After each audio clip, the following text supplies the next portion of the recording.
Afghanistan, 2017. Night. The radio crackled. Static. Then silence.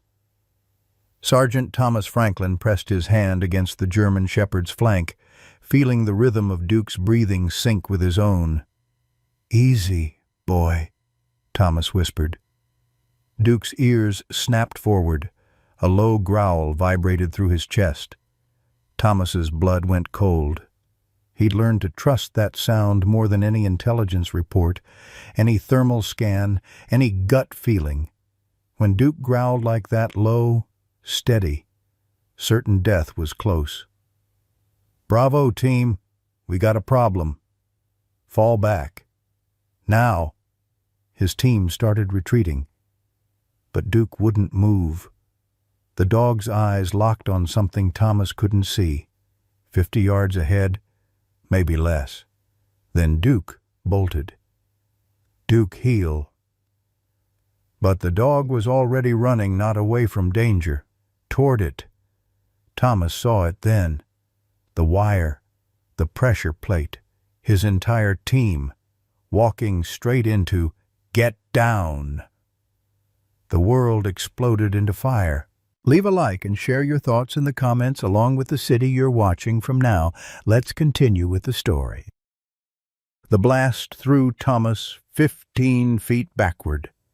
His ears rang with a high-pitched whine that drowned out everything else. Dust and smoke choked the air. He couldn't breathe, couldn't see, couldn't hear anything except that terrible ringing. Then pain. Sharp, searing pain shooting up his left leg. Thomas forced his eyes open. The night sky spun above him, stars wheeling in dizzy circles. He tried to move, tried to sit up. His left leg wouldn't respond. When he looked down, he wished he hadn't. Blood. So much blood. "Duke!"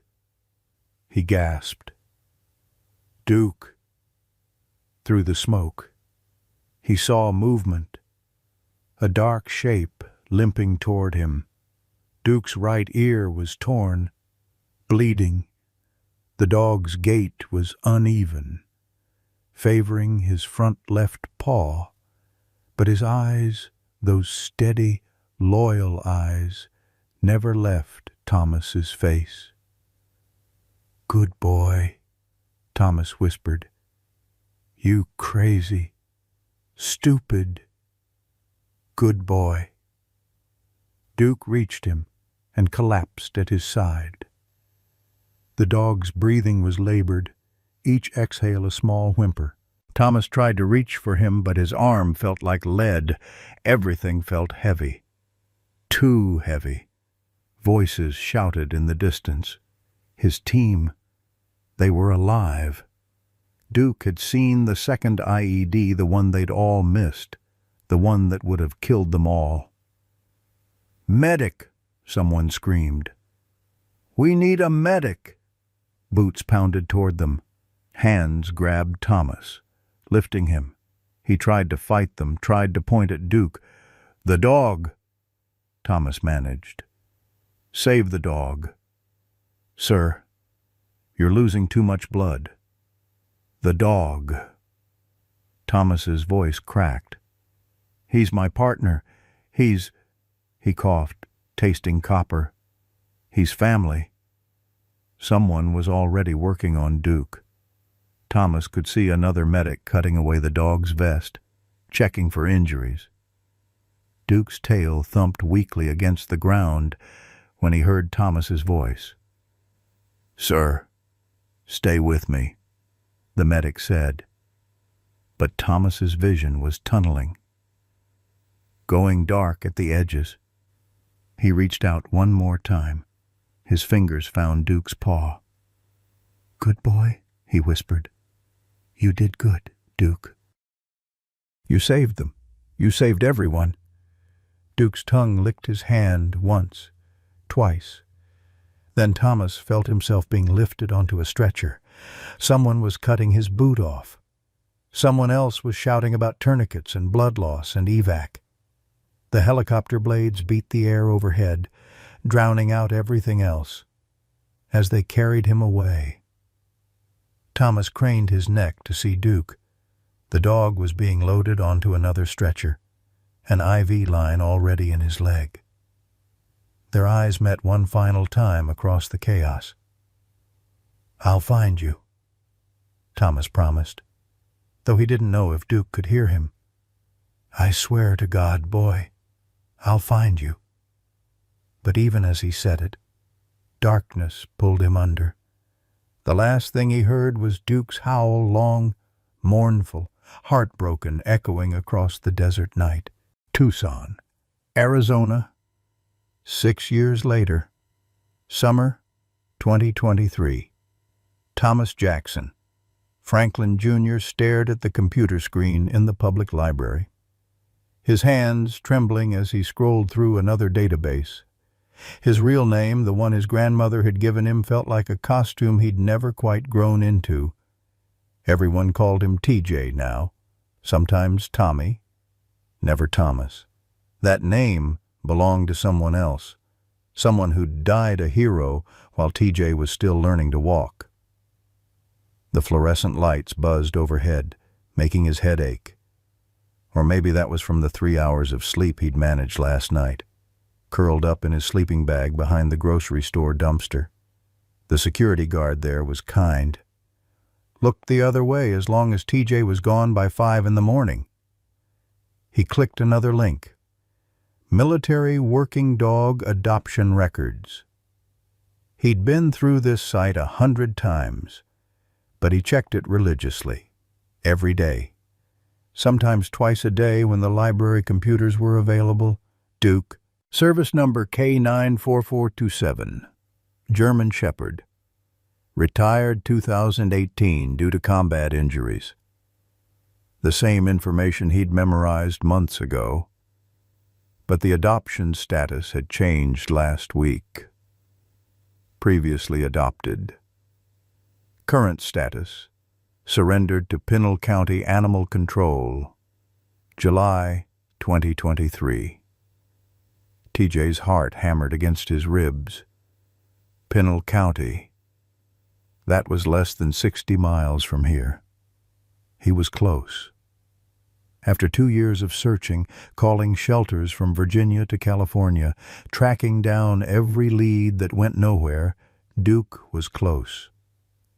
His father's dog, the only living thing that remembered Thomas Franklin Sr., the only connection TJ had to a man he'd never known except through photographs and other people's stories.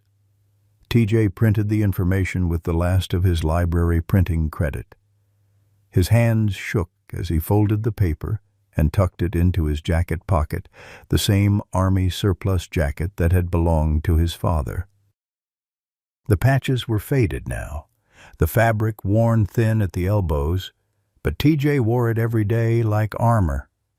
Outside, the Arizona sun hit him like a physical blow. 108 degrees. The bank sign read. TJ pulled his baseball cap lower and started walking. The shelter was too far to walk in this heat, but the bus cost $2 each way. He had $6.37 to his name. Enough for the bus, but not enough for food. Duke was more important than food. The bus ride took 45 minutes through neighborhoods that gradually shifted from run-down to desperate. Strip malls with half the stores boarded up, houses with bars on the windows, a tent city visible in the distance, shimmering in the heat. TJ had lived in one of those camps for 3 months after his discharge from the Army. Medical discharge, PTSD. The paperwork said. What it really meant was that he'd woken up screaming every night, convinced the walls were closing in, that every car backfire was an IED, that he was dying over and over. in a desert he'd never actually been deployed to. His grandmother had tried to help. God, she'd tried, but her fixed income barely covered her own medications.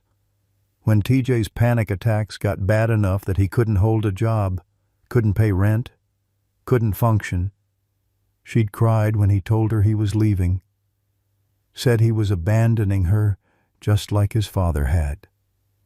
He hadn't known how to explain that he wasn't leaving. He was searching for something, for someone, for proof that his father had been real, that the sacrifice had meant something, that TJ himself wasn't just a ghost wearing a dead man's name. The shelter was a low concrete building that looked more like a prison than a place of rescue. The parking lot shimmered with heat. Inside, the air conditioning was a mercy, but the smell hit him immediately: urine, disinfectant, fear. "Help you." The woman behind the desk didn't look up from her phone. "I'm looking for a dog. German Shepherd. Brought in recently from... We got 3 German Shepherds. You'll have to be more specific." TJ pulled out the crumpled paper. "Service number K94427. Name is Duke. He's 6 years old. Black and tan. Has a scar on his right ear from..." The woman's expression changed. She set down her phone. "You military?" "Was medically discharged." She studied him for a long moment. TJ was used to that look, the one that tried to figure out what was wrong with him, what invisible wounds he carried. He was 23, but looked older, thinner than he should be. Eyes that had seen too much, even though he'd never made it to deployment. "Duke's in Kennel 12, she said finally. "But I gotta warn you, he's not doing good. The guy who brought him in, he was crying. Said he couldn't take care of him anymore. Said he was homeless, and the dog was suffering more than he was." TJ's throat tightened. "Can I see him?"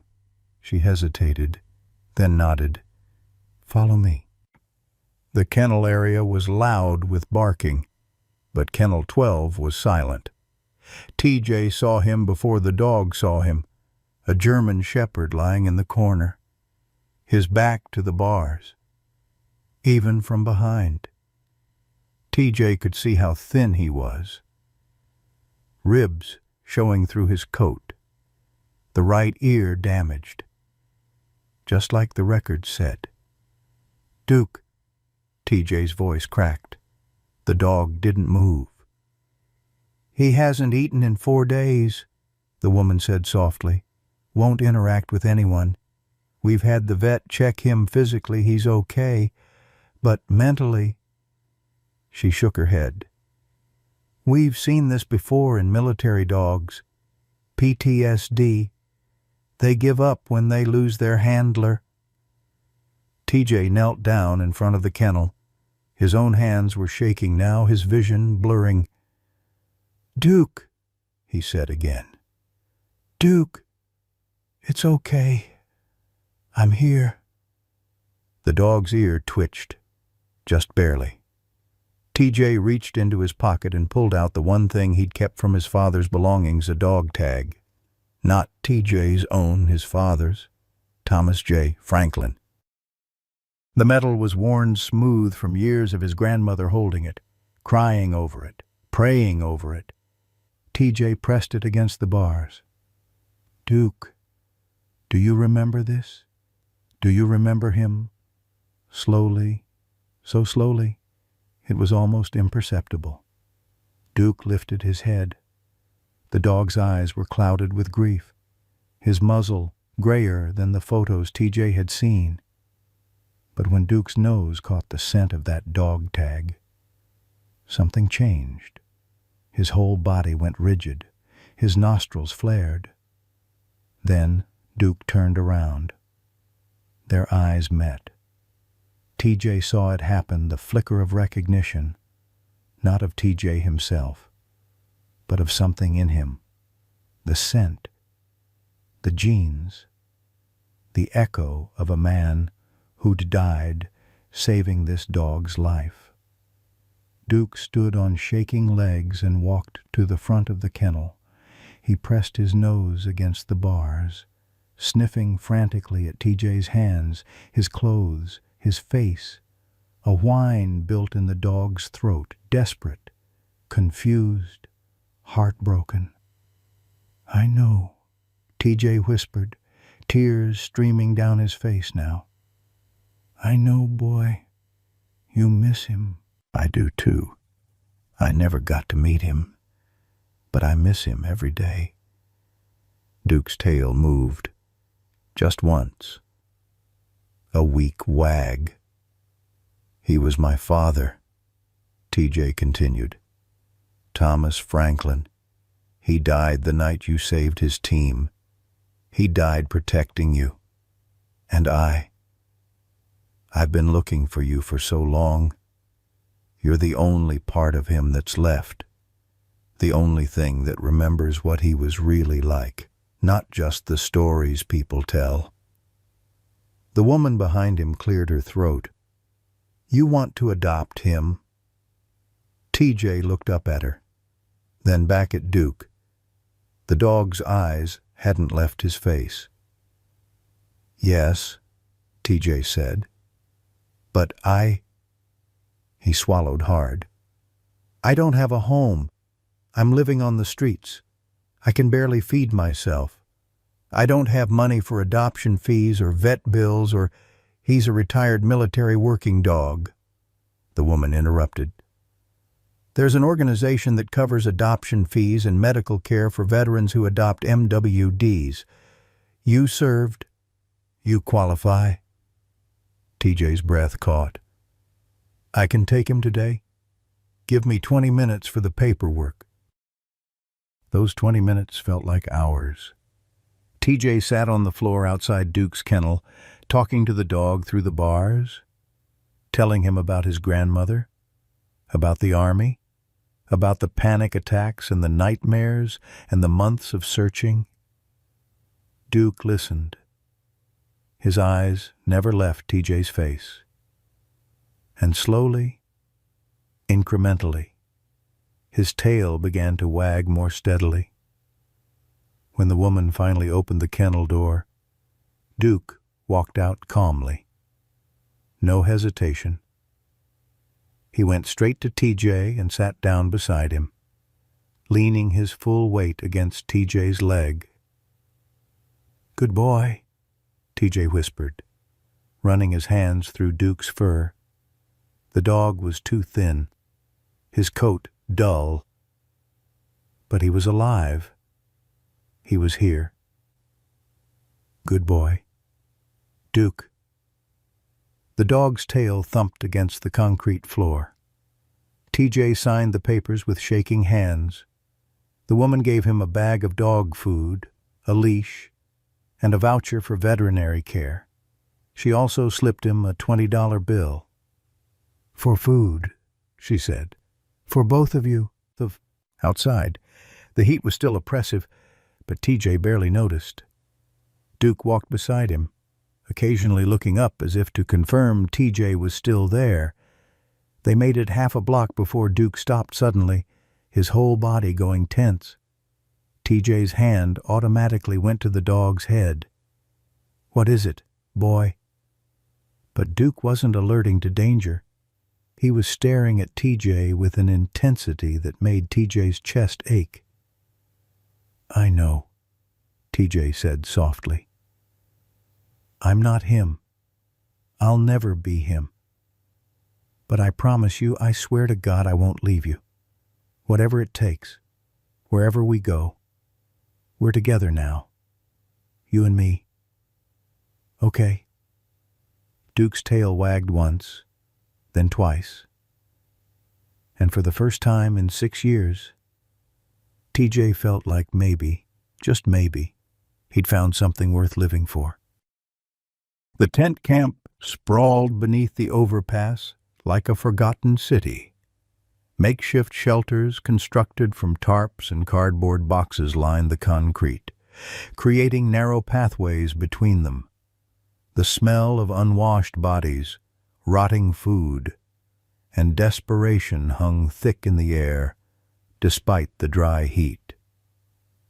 TJ led Duke through the maze of tents, nodding at familiar faces. There were maybe 40 people living here now, though the number fluctuated. Some found their way out. Most didn't. Veterans made up about half the population, men and women who'd served their country, and somehow ended up here, invisible to the world that had once called them heroes. "Tommy, that you?" A gravelly voice called out from one of the larger tents. TJ turned to see Walter Hayes emerging from his shelter. 71 years old, Vietnam veteran, and the closest thing to a friend TJ had in this place. Walter's face was weathered like old leather, his white hair long and tied back in a ponytail. He'd been living under this overpass for 3 years, ever since his VA benefits got tangled in bureaucratic red tape. Walter stopped short when he saw Duke. His eyes went wide. "Jesus Christ! Tommy, you found him." "Found him yesterday," TJ said, unable to keep the smile off his face. "Animal shelter in Pinal County." Walter approached slowly, letting Duke sniff his outstretched hand. The dog's tail wagged cautiously. "This is the dog, your old man's dog. Yeah, this is Duke." Walter's eyes got misty. He knelt down with some difficulty, his knees crackling, and looked Duke in the eyes. "Well, I'll be damned. I served with your handler, boy, Thomas Franklin, best damn soldier I ever knew." He looked up at TJ. "You tell him who you are." "I don't know if he understands," TJ said quietly. "But he knows I'm connected to my dad. Somehow. The scent. Maybe genetics. Dogs know more than we give them credit for." Walter stood back up, wiping his eyes. "Your grandmother would be proud. You found the last piece of your father." TJ's chest tightened at the mention of his grandmother. He hadn't called her in 2 months. Couldn't bear to hear the disappointment in her voice when she asked if he'd found a job yet, if he was taking his medications, if he was okay. He wasn't okay, but he had Duke now. That had to count for something. "You got food for him?" Walter asked. "Shelter gave me a bag. Should last a couple weeks if I ration it." Walter nodded, then reached into his pocket and pulled out a crumpled $10 bill. "Take this. Get him some meat. Real meat. Not that kibble crap. He's too thin." "Walter, I can't." "Take it, son. I got my disability check yesterday. I'm good for the month." Walter pressed the money into TJ's hand. "Your dad saved my life in Afghanistan. Least I can do is help feed his dog." TJ's throat was too tight to speak. He just nodded. That night, TJ used $5 of Walter's money to buy ground beef from the discount grocery store. He cooked it over a small camping stove someone had abandoned near the tent and watched as Duke ate for the first time in days. The dog's tail wagged continuously, and when he finished, he licked TJ's hand with something that almost looked like gratitude. "Good boy," TJ whispered. "We're going to be okay. I don't know how, but we're going to figure this out." But as the days stretched into weeks, TJ realized just how impossible that promise was going to be. Duke wouldn't leave his side, not even for a moment. When TJ went to look for day labor jobs at the Home Depot parking lot, Duke came with him. When TJ stood in line at the food bank, Duke pressed against his leg. When TJ tried to use the public restroom at the library, Duke paced outside the door, whining. The problem was that most places wouldn't let him bring the dog inside. Restaurants where he'd sometimes get hired to wash dishes turned him away. The plasma donation center that paid $40 a visit said, "No animals." Even the day shelter that served hot meals had a strict no pets policy. TJ gave Duke his own portions more often than not. The dog was still too thin, still healing. TJ could go hungry. He was used to it. But watching Duke's ribs show through his coat made TJ's stomach turn. The heat was getting worse, too. By mid-July, temperatures climbed to 115 degrees. Under the overpass, it felt even hotter, the concrete radiating heat like an oven. Duke panted constantly, his tongue hanging out, his eyes glazed. TJ used his last $5 to buy a bag of ice. He wrapped cubes in his t-shirt and let Duke lick them, trying to cool the dog down, but it wasn't enough. Nothing was enough. "You need to give him up," Marcus, another vet in the camp, said one evening. Marcus had been Army too, lost both legs in Iraq, and now lived in a wheelchair that was more rust than metal. "That dog's suffering, Tommy. Look at him." TJ looked. Duke was lying on his side in the small patch of shade from TJ's tent, breathing too fast. His water bowl was empty again. TJ had refilled it 3 times already today from the public fountain 2 blocks away. "I can't," TJ said, his voice breaking. "He's all I have. He's the only connection to a dead man." Marcus interrupted, not unkindly. "Your father's gone, son. Has been for 6 years. This dog needs veterinary care, needs air conditioning, needs more than you can give him out here." TJ knew Marcus was right, had known it for days, but the thought of surrendering Duke, of losing the one thing that made him feel connected to his father, made him want to scream. That night, Duke had a seizure. TJ woke to the sound of the dog's body thrashing against the ground. Duke's legs kicked spasmodically, foam gathering at the corners of his mouth. His eyes rolled back, showing only whites. "No, no, no!" TJ scrambled out of his sleeping bag, his hands hovering over Duke, not knowing what to do. Duke, stay with me!" Walter appeared at the tent entrance, flashlight in hand. "What happened?" "I don't know. He just started." TJ's voice cracked.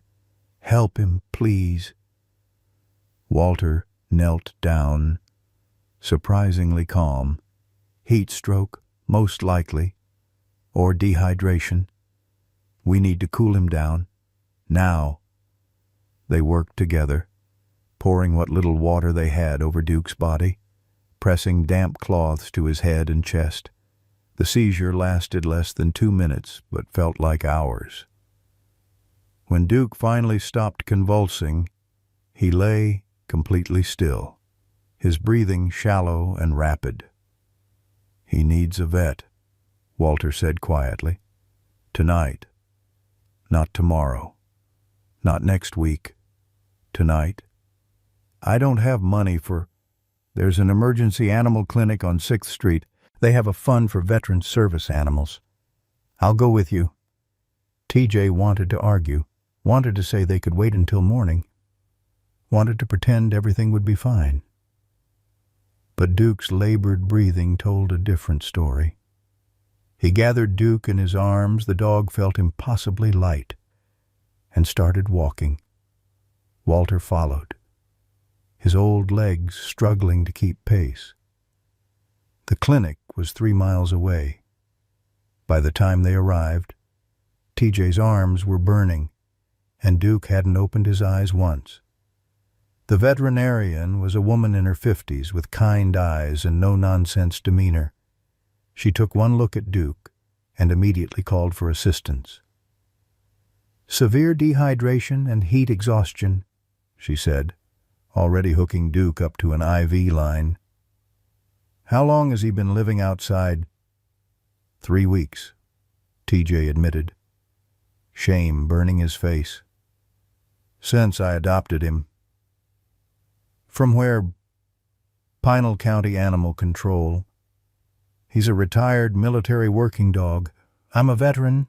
They said—" "I know what they said." The vet's voice softened slightly. "But this dog needs consistent shelter, temperature control, and monitoring. He's not young anymore. His system can't handle this heat." TJ stared at Duke's prone form on the examination table. The dog's chest rose and fell too quickly, each breath a struggle. "I don't have anywhere else to take him," TJ whispered. "I'm homeless. I've been trying to find work, trying to save money, but—" The vet looked at him for a long moment. TJ saw her take in his appearance, the dirt under his fingernails, the army jacket despite the heat, the hollowness in his cheeks. "There's an organization," she said finally. "They place retired military dogs with foster families while their adopters get back on their feet. Temporary, not permanent. You'd still be his owner, but he'd have a home until you're ready." "No." The word came out harder than TJ intended. "I can't. He's already been abandoned once. I won't do that to him." "You're not abandoning him. You're saving his life." "He's my father's dog." TJ's voice broke completely now. "He's the only thing I have of my father. The only thing that remembers him. If I give him up—" "You're not giving him up," the vet said firmly. "You're giving him a chance, and yourself a chance to get stable, to get help, to be the owner he deserves." TJ looked at Walter, desperate for support, but the old man just shook his head sadly. "She's right. Tommy, you love that dog. I can see it. But love means doing what's best for him, not what's easiest for you." Duke whimpered, then a small, weak sound that shattered what was left of TJ's resolve. The vet handed him a business card.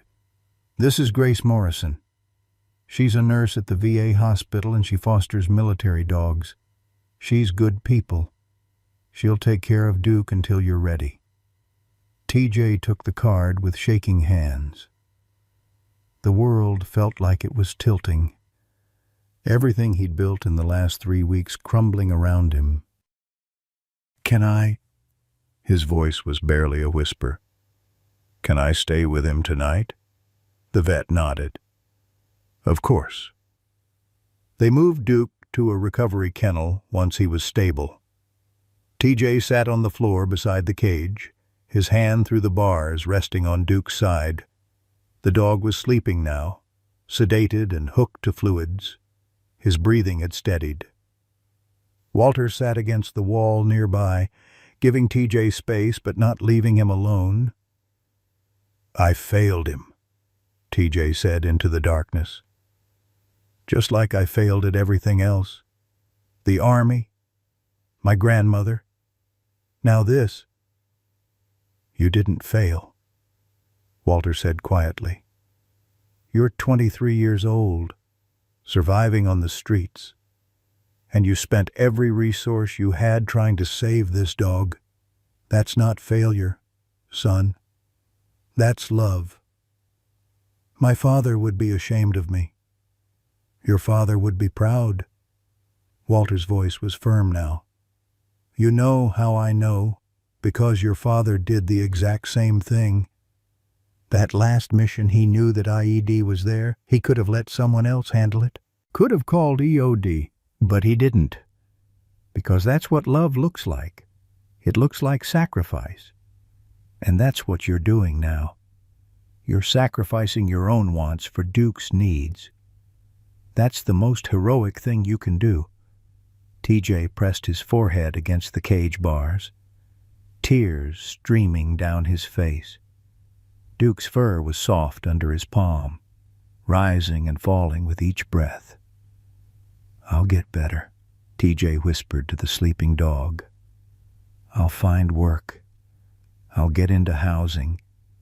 I'll get my medication sorted out. And then I'll come back for you. I swear it. Duke, I won't leave you forever. Just until I can be the owner you deserve." Duke's paw twitched in his sleep, as if chasing something in his dreams. At dawn, TJ made the call to Grace Morrison. His hands shook so badly he could barely hold the phone. She answered on the second ring, her voice warm despite the early hour. "This is Grace." "My name is TJ Franklin," he forced out. "The emergency vet gave me your number. I have a dog." "Duke, he's a retired military working dog and he needs—" His voice broke. "He needs somewhere to stay, temporarily, just until I can—" "I understand," Grace said gently. "I can be there in 30 minutes. Those 30 minutes were the longest of TJ's life. He sat with Duke, memorizing every detail, the pattern of black and tan in his coat, the way his right ear flopped slightly from the old injury, the small scar above his left eye. When Grace Morrison arrived, she wasn't what TJ expected. She was in her late 30s, with tired eyes that held kindness and something else, a deep, old grief that TJ recognized because he saw it in the mirror every day. She knelt down beside Duke's kennel and smiled. "Hey there, soldier. Heard you had a rough night." Duke's tail wagged weakly. Grace looked up at TJ. "The vet told me about your situation. I want you to know Duke will have everything he needs, but more importantly, you'll have visitation rights. You can come see him whenever you want. This isn't goodbye. It's just a temporary arrangement." TJ nodded, not trusting his voice. Grace stood and placed a hand on his shoulder. "My brother was military. He died in Afghanistan. I couldn't save him. But maybe I can help save his dog. And maybe I can help you too. The VA has programs." "I know about the programs," TJ said bitterly. "I've been on waiting lists for 9 months. Then we'll call them together. We'll make them move faster." Her grip on his shoulder tightened. "You served your country. You deserve better than sleeping under an overpass. Let me help." Something in her voice, the absolute certainty, the lack of judgment, made TJ's defenses crack. "Okay," he whispered. Grace loaded Duke into her car with practiced efficiency. The dog looked back at TJ through the window, his eyes confused and sad. TJ raised his hand in a wave, tears blurring his vision. "Good boy, Duke. You're such a good boy." As Grace's car pulled away, TJ felt something inside him break completely.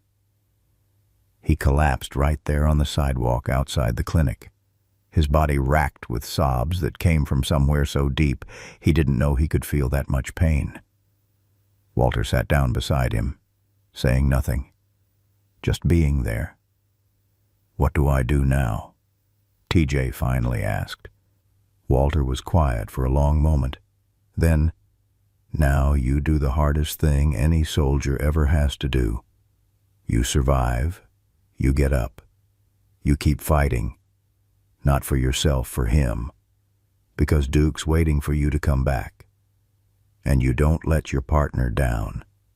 TJ nodded, wiping his face with his filthy jacket sleeve.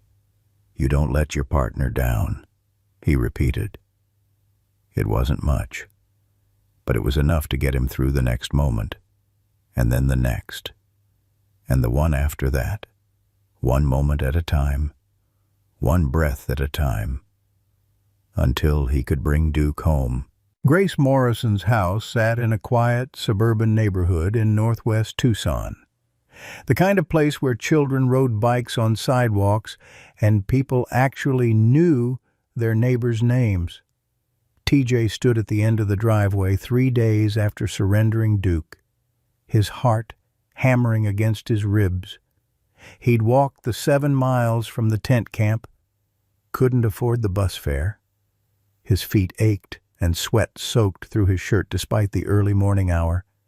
But none of that mattered. Duke was inside that house. Grace had said he could visit any time. He just hadn't expected any time to feel like this, like he was begging for scraps of his own dog. He knocked on the door, then immediately regretted it. What if he was too early? What if he was bothering them? What if the door opened? Grace stood there in scrubs, clearly about to leave for work. Her expression shifted from surprise to something warmer. TJ, come in. I was just making coffee. I don't want to intrude. You're not intruding. Duke will be happy to see you. She stepped aside, gesturing him in. The house was modest but clean, with family photos on the walls and the faint smell of vanilla candles. TJ felt painfully out of place, suddenly aware of how he must look unwashed, unshaven, wearing the same clothes he'd had on for a week.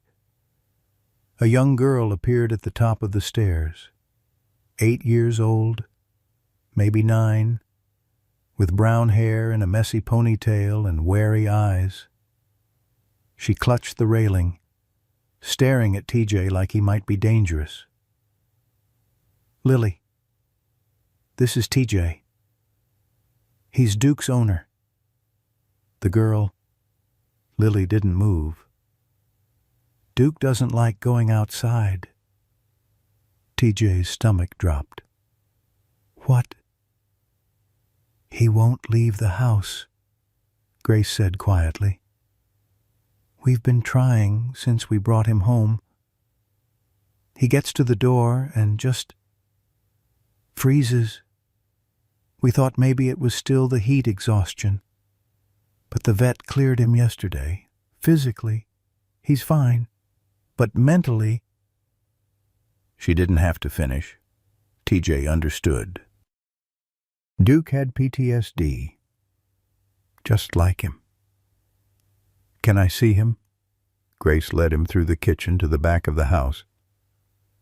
Duke was lying in the corner of the living room, his nose pressed against the wall. When TJ entered, the dog's head lifted. His tail began to wag slowly at first, then faster. Duke, TJ breathed. The dog stood and crossed the room, pressing his full weight against TJ's legs. TJ dropped to his knees and buried his face in Duke's fur, inhaling the scent of dog shampoo and something else, safety. Duke smelled safe now, fed, cared for. I'm sorry, TJ whispered. I'm so sorry. Boy. Duke licked his face frantically, whining. Grace cleared her throat. I need to get to work. But you're welcome to stay as long as you want. There's a spare key under the mat by the back door. Let yourself out when you're ready. TJ looked up, stunned. You trust me alone in your house? You're a veteran who walked 7 miles to see his dog. Yeah, I trust you. She grabbed her purse and car keys. Lily, I'm leaving. Your dad should be home in an hour."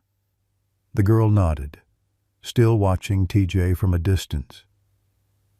After Grace left, TJ sat on the floor with Duke for a long time, just existing in the same space. The dog wouldn't leave his side, occasionally pawing at TJ's leg as if to confirm he was real. "You won't go outside, huh?" TJ murmured. "I get it. Boy, the world's scary. Safer in here where nothing can hurt you." Duke's tail thumped against the hardwood floor. TJ stood eventually, intending to use the bathroom, and Duke immediately followed. When TJ tried the back door just to see Duke planted his paws and refused to move, his whole body went rigid, eyes wide with panic. Okay, TJ soothed. "We don't have to go out. It's okay." From the stairs, Lily watched them. "Are you homeless?" TJ turned, surprised by the directness. "Yeah, I am. My mom says you're a veteran. I was medical discharge." "What does that mean?" TJ hesitated. "How did you explain PTSD to an 8-year-old? "It means my brain got hurt. Not the kind of hurt you can see, but the kind that makes it hard to do normal things." Lily considered this. "Like Duke." "Yeah, exactly like Duke." She came down a few steps, still keeping her distance. "I'm scared of dogs. There was one at my friend's house that barked really loud and I cried." "Duke's different," TJ said. "He's a good boy. The best boy. He won't even go outside. That's not brave." TJ felt a flash of anger. But then he looked at Duke cowering at the mere sight of the open door, and the anger dissolved into something else. Sadness. Recognition. "Being brave doesn't mean you're not scared," TJ said quietly. "It means you're scared, and you do the thing anyway. Duke's been through a war. He's seen things that would break most people. And he's still here. Still fighting. That's brave." Lily was quiet for a moment. Then, "Are you brave?" The question hit TJ like a punch to the gut. Was he brave? He was living under an overpass, couldn't hold a job, could barely hold himself together most days. He'd given up his dog because he couldn't take care of him. "I'm trying to be," he said finally. Over the next 2 weeks, TJ visited Duke every other day. He couldn't come more often, needed to spend time looking for work, waiting in line at the food bank, trying to untangle the bureaucratic nightmare that was the VA system. But every time he walked through Grace's door, Duke's entire body would vibrate with joy. They tried to get Duke outside together. Every single time. The dog would make it to the threshold and then stop, trembling. No amount of coaxing, treats, or encouragement worked. Duke simply would not cross that boundary. "It's like he thinks if he goes outside, something terrible will happen," Grace said one morning. She'd started timing her departures for work to overlap with TJ's visits. "Or maybe he thinks you won't be here when he comes back in." The word struck TJ hard. Duke had lost his original handler, been adopted by someone else who'd then surrendered him. Now he was with a third family, and TJ only visited sporadically. No wonder Duke was terrified of leaving the house. Leaving meant losing people. "I need to find work," TJ said, more to himself than to Grace. "I need to get stable, so I can take him back." Grace set down her coffee mug. "TJ, can I be honest with you?" "Sure." "You're killing yourself trying to be something you're not ready to be yet." You're not sleeping. You're not eating enough. You're walking miles every day in this heat just to visit a dog who's being taken care of. When do you take care of yourself? I'm fine. You're not fine. And that's okay. But you need help. Real help. Not just a place for Duke to stay help for you. TJ's jaw tightened. I'm on waiting lists. I've called every resource number they gave me. I'm doing everything I'm supposed to. I know you are, but waiting lists take months, sometimes years. And in the meantime, you're dying a slow death under that overpass. She leaned forward, her voice gentle but firm. My brother died because he didn't ask for help when he needed it. He thought he could handle it alone. And now he's gone. TJ's throat constricted. What do you want me to do? Stay here. The words hung in the air like a challenge. What? We have a garage.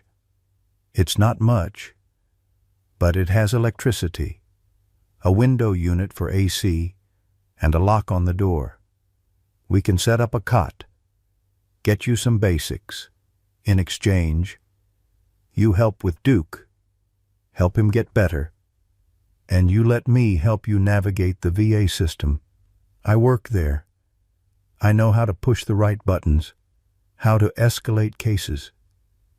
TJ stared at her, unable to process what she was offering. Why would you do that? You don't even know me. Grace's eyes grew distant. My brother's name was Daniel. He was Army. 2 tours in Afghanistan. When he came back, he wasn't the same. PTSD, nightmares, the whole thing. I was in nursing school. Thought I could help him, but I didn't know how. He didn't want to burden anyone, so he suffered alone. And then one day, her voice cracked. One day he didn't wake up. Pills and whiskey. The medical examiner called it accidental. But I knew better. TJ felt like he couldn't breathe. I couldn't save my brother. Grace continued. But maybe I can help save you. And maybe Duke can help save you too. Dogs have a way of giving us a reason to keep fighting when we can't find one ourselves. Grace, I can't accept charity. It's not charity. It's a job. You're Duke's handler. You help him recover. That's valuable work. And in return, you get a safe place to sleep and help getting your benefits sorted out. It's a fair exchange. TJ looked at Duke, who was watching them both intently. The dog's tail wagged hopefully. What does your husband think? TJ asked. Dan's hesitant. He's worried about money. We're not exactly wealthy, but he trusts my judgment. And he's a veteran, too. Marine Corps. He understands. TJ wanted to say yes. God. He wanted to say yes so badly. But the shame was crushing, the shame of needing help, of being unable to provide for himself, of being a burden. As if reading his mind, Grace said, There's no shame in needing help. TJ, the only shame is in not accepting it when it's offered. Walter's words echoed in his head. You don't let your partner down. Duke needed him. And maybe, just maybe, TJ needed Duke just as much. Okay, TJ whispered. Okay, but only temporarily, just until I get on my feet. Grace smiled, and for the first time since TJ had met her, the sadness in her eyes lifted slightly. Temporarily. We'll draw up an agreement and everything. Make it official. When? Today. Pack your things and come back tonight." TJ almost laughed. His things consisted of a sleeping bag, a backpack with 3 changes of clothes, his father's dog tags, and a photo of his grandmother. He could pack in 5 minutes. That evening, when TJ walked into Grace's house carrying his meager possessions, Duke met him at the door. The dog's tail wagged so hard his entire back end wiggled. "Come on, boy," TJ said. "Let me show you where we're staying." He opened the door to the garage. Grace had transformed it a camping cot with clean sheets, a small fan, a lamp, a mini fridge. It wasn't much.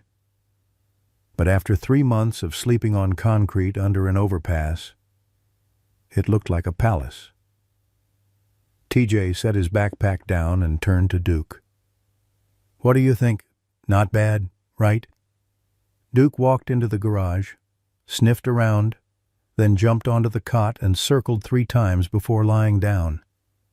He looked at TJ as if to say, "This is acceptable."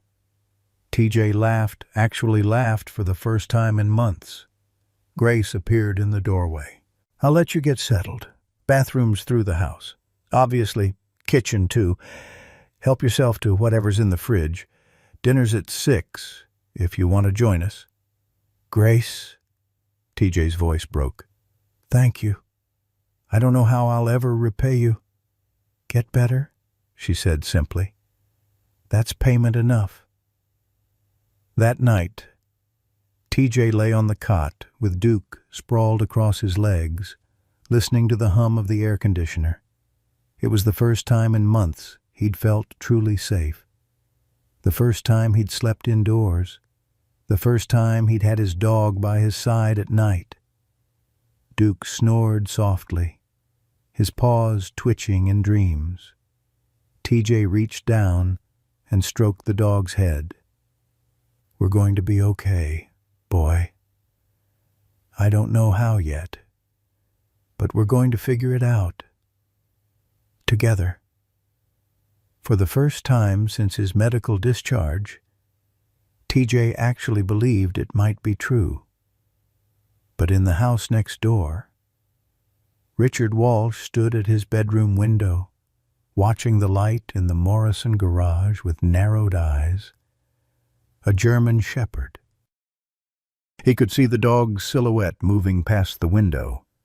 Rick's hand unconsciously moved to his pocket, where he kept a photo of his son, Connor, smiling, unscarred, from before the attack. Before the dog had changed everything. His jaw clenched. Not in his neighborhood. Not again.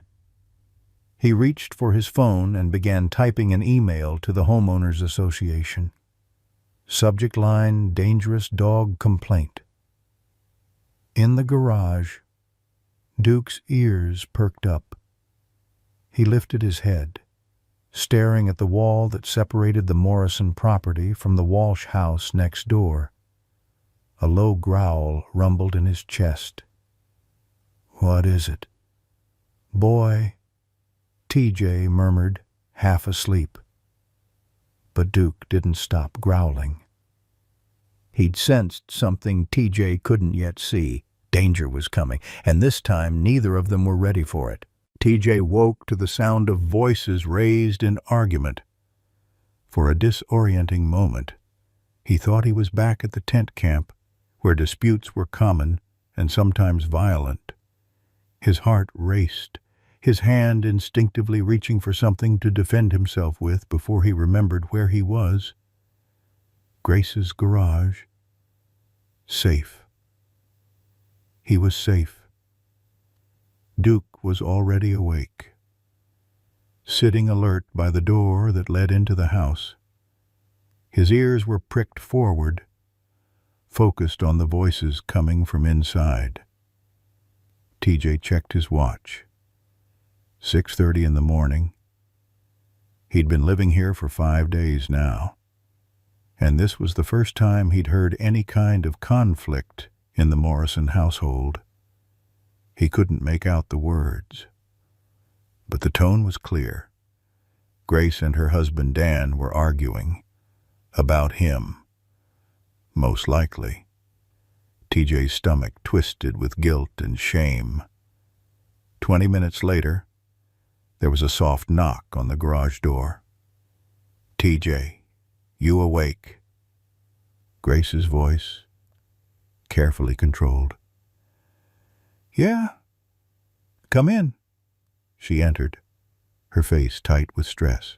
She was already dressed for work, but her eyes were red-rimmed. "I'm sorry if we woke you. Everything okay?" Grace sat down on the wooden crate that served as a makeshift chair. "Dan's worried about money. His construction company laid him off 2 weeks ago. I didn't tell you because I didn't want you to feel like you couldn't stay here, but—" She rubbed her temples. "We're 3 months behind on the mortgage." TJ felt like he'd been punched in the chest. "Grace, I had no idea. You should have told me. I'll leave. I'll figure something else out." "No." Her voice was firm. "That's not why I'm telling you.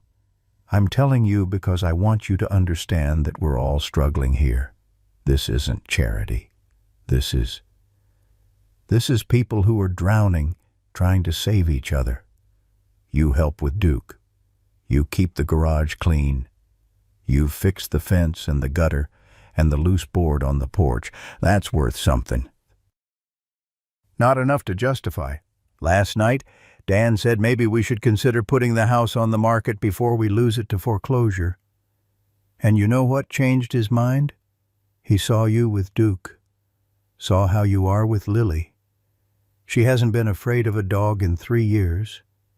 TJ, 3 years.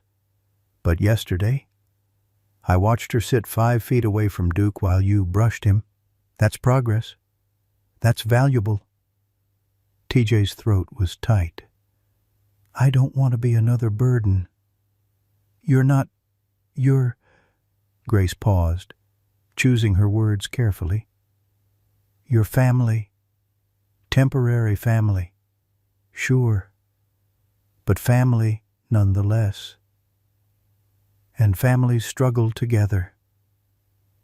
After Grace left for work, TJ sat with Duke, trying to process everything.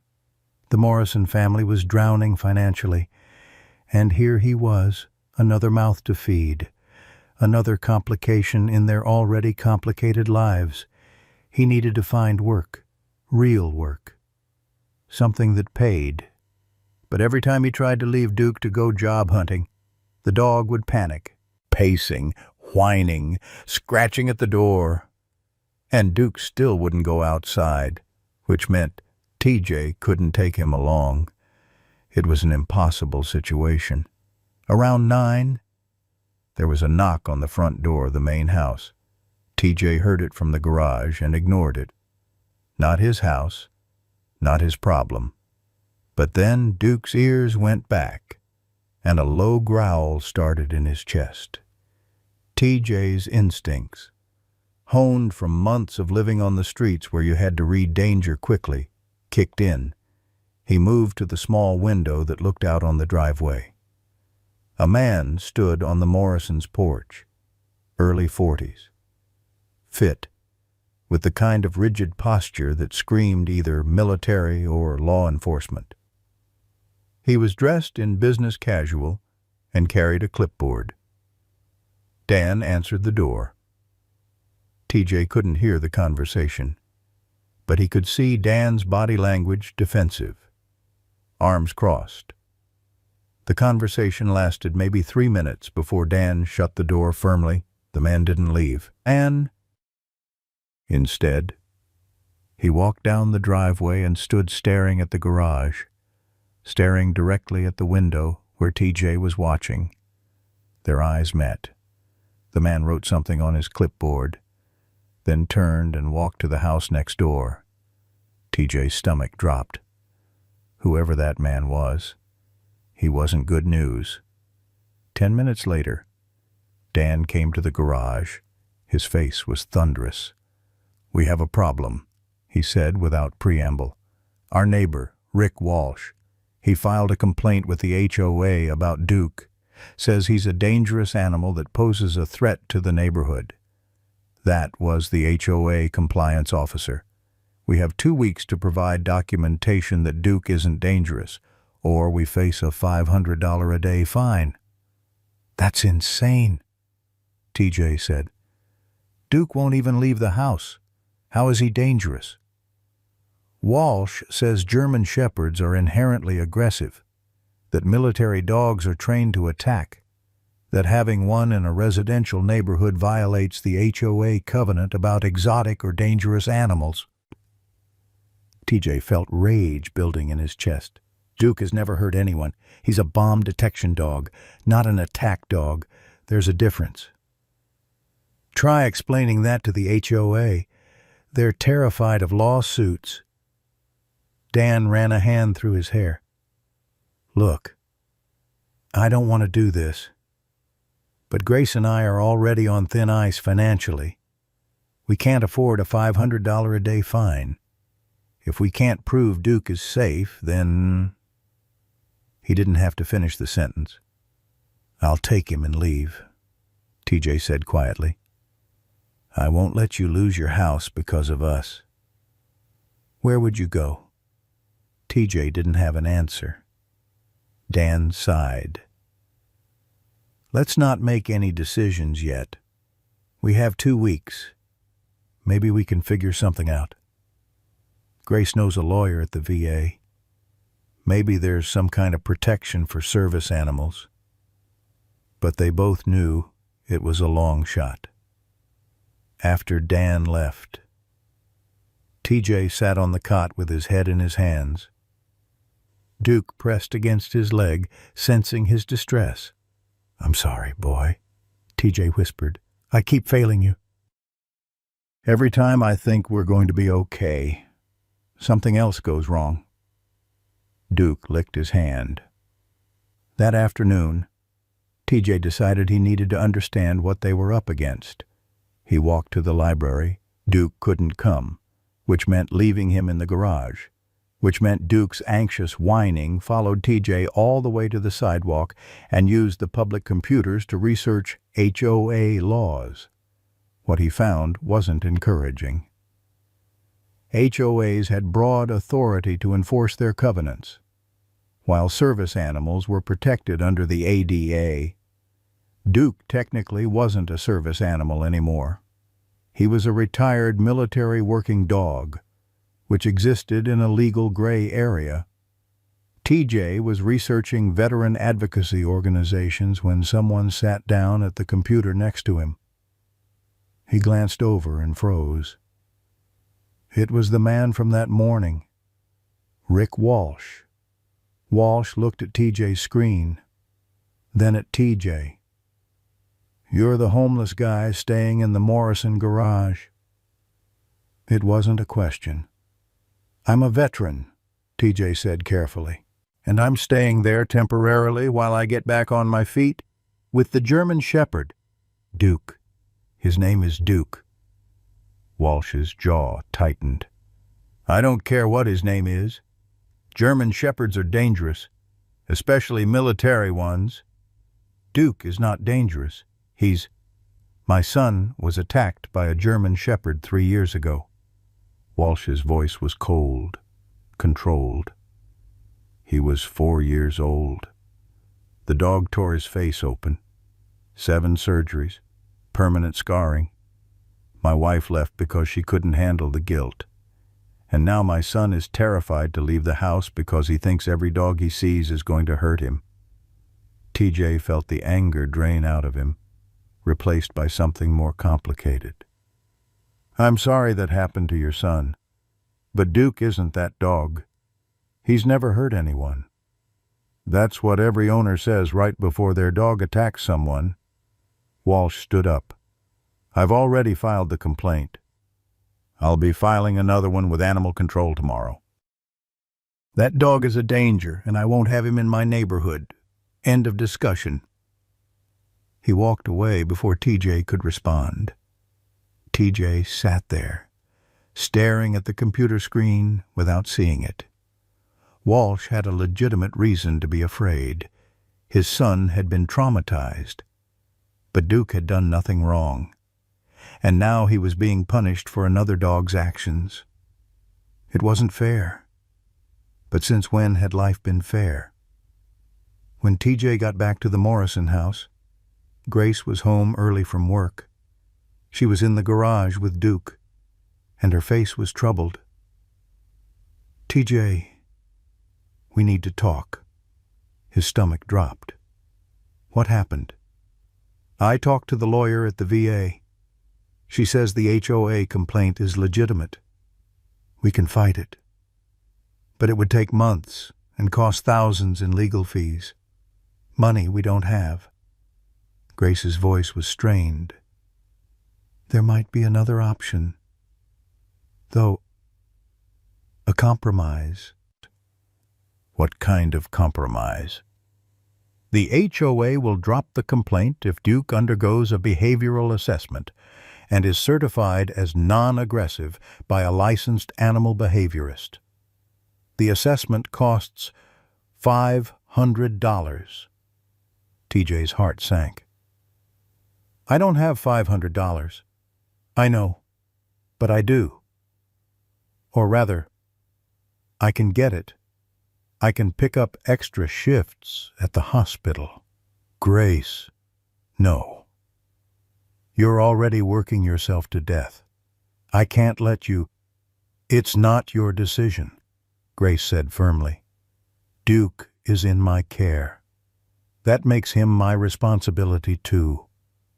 We'll get the assessment done, and in the meantime, we need to work on getting Duke comfortable going outside.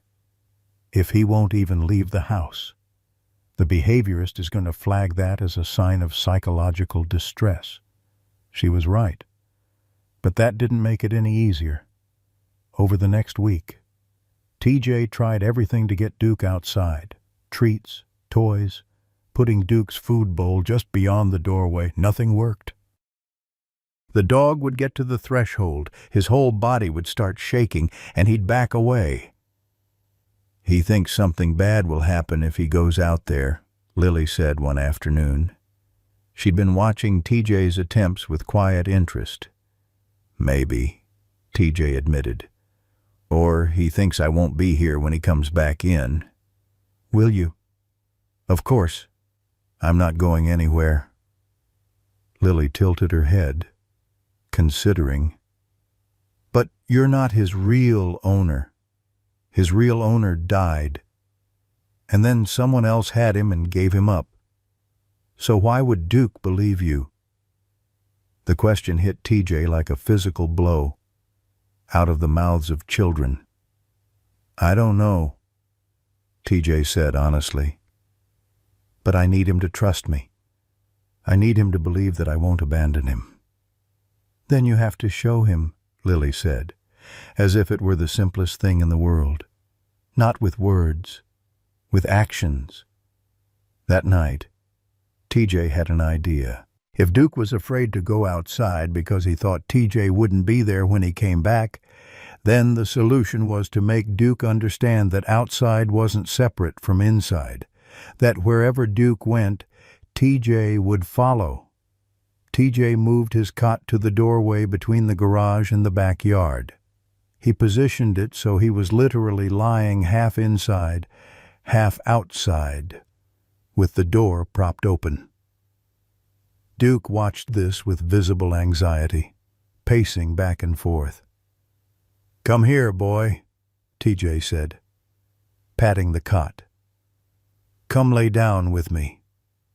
Duke approached cautiously. He sniffed the doorway, his nose wrinkling at the scent of outside air. But TJ was there. TJ was right there, straddling the boundary. Slowly, Duke stepped onto the cot. His front paws were inside the garage. His back paws were technically outside. "Good boy," TJ breathed. "Good boy. Duke." They stayed like that for an hour, then 2. Duke eventually relaxed enough to lie down, though his ears remained alert, swiveling at every sound. TJ reached over and scratched behind Duke's damaged ear. "I know you're scared. I get it.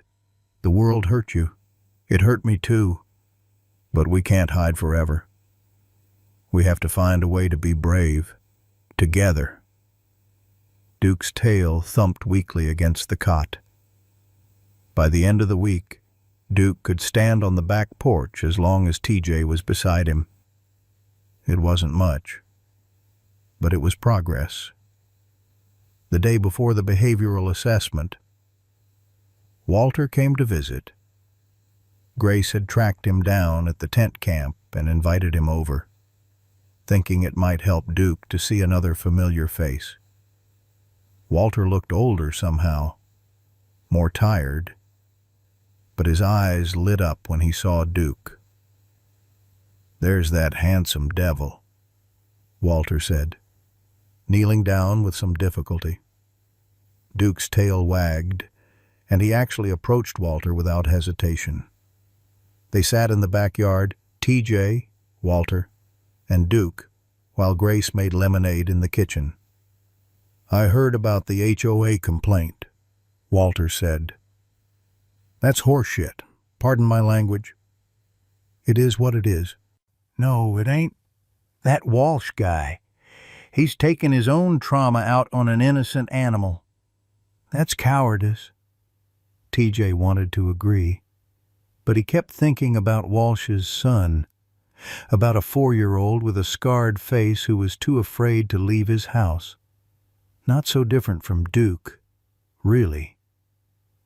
"Walsh has a reason to be scared," TJ said quietly. "Sure he does. But fear doesn't give you the right to hurt others. You know what courage is. Tommy." TJ looked at the old veteran. "Courage is being terrified and doing the right thing anyway. That Walsh guy. He's letting his fear make him cruel. That ain't courage. That's just fear with a badge." Walter reached into his pocket and pulled out an envelope. "Speaking of which, I got something for you." TJ opened it.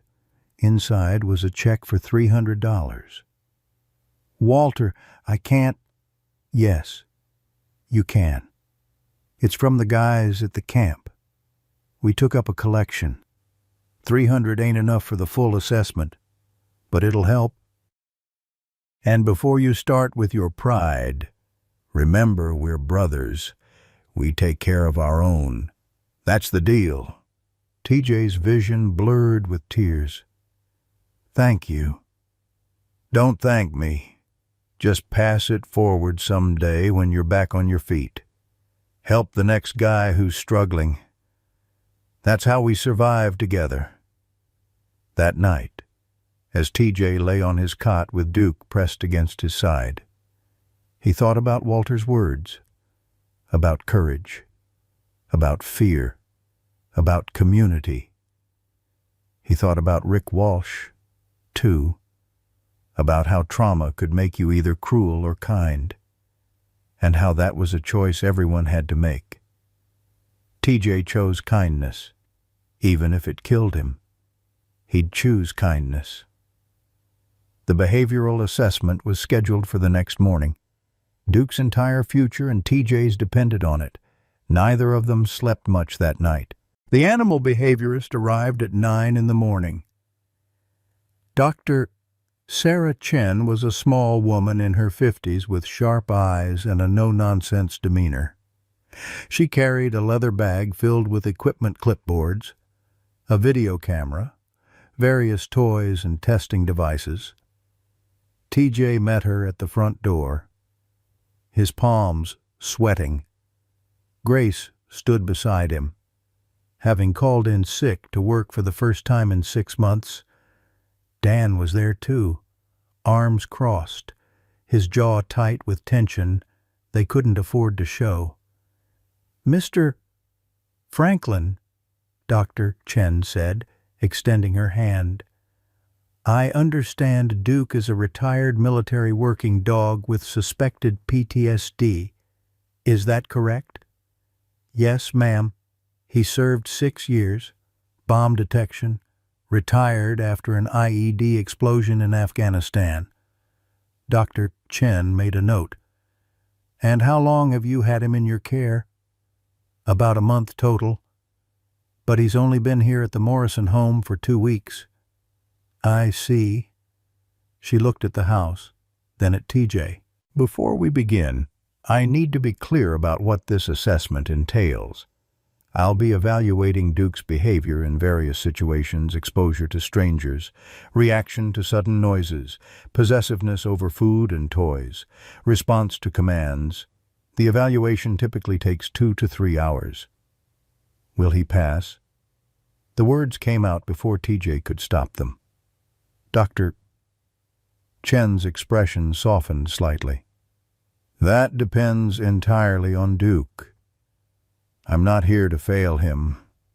Mr. Franklin, I'm here to assess whether he poses a legitimate danger to the community. If he doesn't, I'll provide documentation stating as much. They brought Dr. Chen into the living room where Duke was waiting. The moment the stranger entered, Duke's ears went back. He didn't growl, but his body language shifted, alert, wary, protective of TJ. Duke, sit, TJ commanded softly. Duke sat immediately, his eyes never leaving Dr. Chen. Good, she murmured, making notes. Strong bond with handler, responsive to commands. That's a positive sign.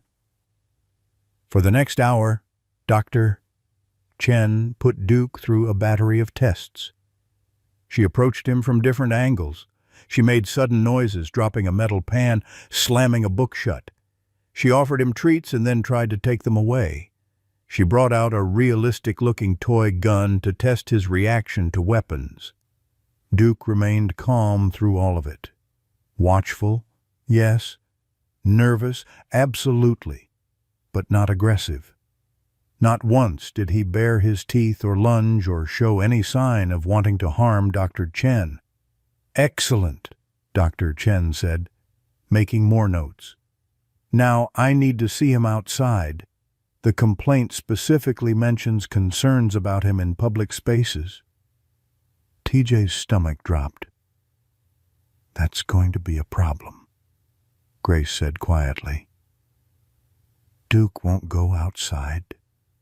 We've been working with him, but he has severe anxiety about leaving the house. Dr. Chen's expression grew serious. I need to see him outside to complete the evaluation. If he refuses to exit the home, I'll have to note that as a behavioral issue. It's not aggression, TJ said quickly. It's fear. He's afraid something bad will happen if he leaves. I understand. But from a legal standpoint, a dog who refuses to leave a home can still be flagged as psychologically unstable. The HOA will argue that unpredictable behavior, even fear-based behavior, constitutes a risk. TJ looked at Duke. The dog was staring at the back door, his whole body tense. They'd made progress over the past week, but asking Duke to go outside with a stranger present was asking for the impossible. Unless... What if I go with him? TJ asked. What if we go outside together? Dr. Chen considered. That would be acceptable. I need to observe his behavior in an outdoor environment. The presence of his handler is actually ideal. It shows how he responds with and without human support. TJ knelt down next to Duke. The dog's eyes met his, filled with trust and terror in equal measure. I know you're scared, boy, TJ whispered. I'm scared too. But we have to do this. We have to show them you're not dangerous. and I promise, I swear to God, I won't leave you out there. We go together. We come back together. Okay." Duke's tail gave a small wag. TJ stood and walked to the back door. He opened it, and the bright Arizona sunlight flooded in. The temperature was already climbing, probably 95 degrees by now. "Come on, Duke. Let's go." Duke didn't move. TJ stepped outside. One step, then two. He turned back to look at Duke through the open doorway. "Come on, boy. I'm right here." Duke's paws shifted. He took one step forward, then stopped, trembling. Grace, Dan, and Dr. Chen watched in silence. TJ kept his voice calm, encouraging. "That's it. Good boy. One more step." Duke took another step. He was at the threshold now, the place he'd been unable to cross for 2 weeks. His breathing was rapid, his eyes wide. "I'm not leaving you," TJ said. "Look at me, Duke. Look at me. I'm here. I'm not going anywhere." Duke's eyes locked on TJ's face, and then, with a small whimper, he stepped outside. The moment his paws hit the patio, Duke's entire body began to shake. But he didn't bolt back inside. He stood there, trembling but present, his eyes fixed on TJ like a lifeline. "Good boy," TJ breathed. "Such a good boy." Dr. Chen came outside, moving slowly and deliberately. Duke's attention snapped to her, his ears back, but he held his ground. "Remarkable," Dr. Chen murmured. "This level of trust between handler and dog is exactly what we look for in service animals." She spent the next 30 minutes observing Duke in the backyard. She had TJ walk Duke around the perimeter. She introduced distractions, tossing a ball, asking Grace to walk by, having Dan make loud noises from the house. Through it all, Duke stayed focused on TJ. Anxious, yes, but controlled, never aggressive. Finally, Dr. Chen put down her clipboard. "I've seen enough. Mr. Franklin, Mrs. Morrison. I'll have my report completed by end of business today. Based on what I've observed, I see no evidence that Duke poses a danger to anyone. He's clearly dealing with trauma, but his responses are fear-based, not aggression-based. There's a significant difference."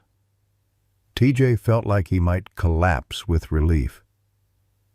"However," Dr. Chen continued, "I'm going to recommend ongoing behavioral therapy for Duke's anxiety. Left untreated, fear-based behaviors can escalate.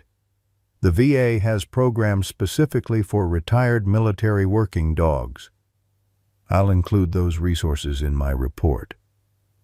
After Dr. Chen left, TJ sank down on the patio with Duke pressed against him. The dog was still shaking, exhausted from the stress of being outside. "You did it, boy," TJ whispered. "You were so brave." Grace sat down beside them, tears streaming down her face. "That was incredible. I thought for sure he wouldn't go out." "He didn't do it for himself," TJ said quietly. "He did it for me, because he trusts me." The weight of that trust felt crushing and beautiful at the same time. That evening, Dr. Chen emailed her report. Grace printed it and read it aloud to TJ and Dan. Duke, a 6-year-old retired military working dog, was evaluated for behavioral concerns on August 14, 2023. Assessment included exposure to strangers, sudden stimuli, food possessiveness, outdoor behavior, and response to commands. Findings: Duke displayed no aggressive behaviors during the evaluation. His responses to all stimuli were appropriate and controlled, while he exhibits signs of trauma-related anxiety, particularly regarding outdoor spaces. These behaviors are fear-based rather than aggression-based. With his handler present, Duke demonstrated excellent control and trust.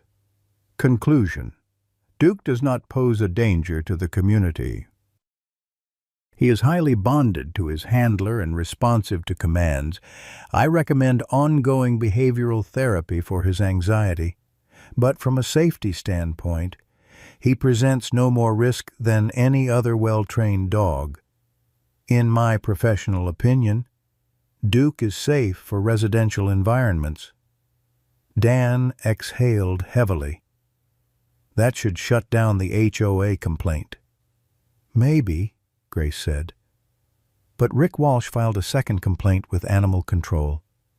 This report will help, but Animal Control has their own evaluation process. As if on cue, there was a knock at the door. TJ's stomach tightened. Through the front window, he could see a white Animal Control truck parked in the driveway.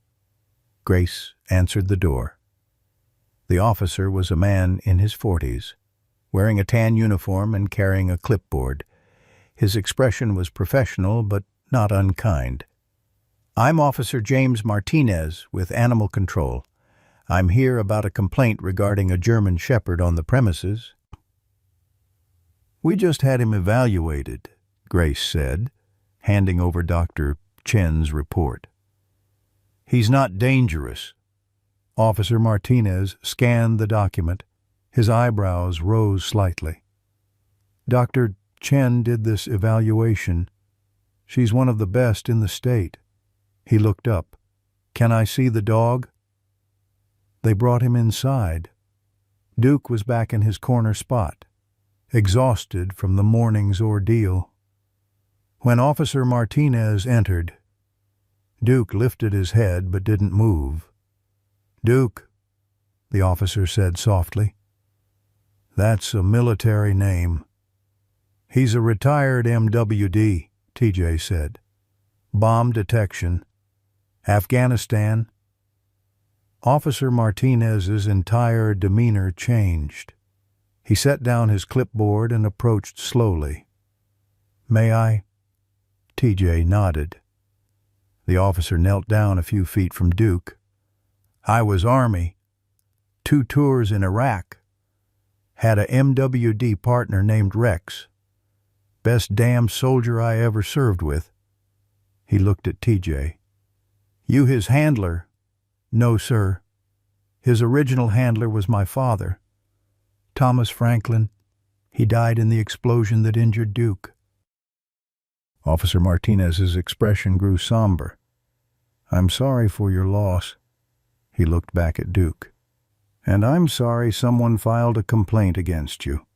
Boy, you've already given more than most people ever will." He stood and picked up his clipboard. "I'll file my report stating I found no evidence of dangerous behavior. The complaint will be dismissed." "Just like that?" Dan asked, surprised. "Just like that. Dr.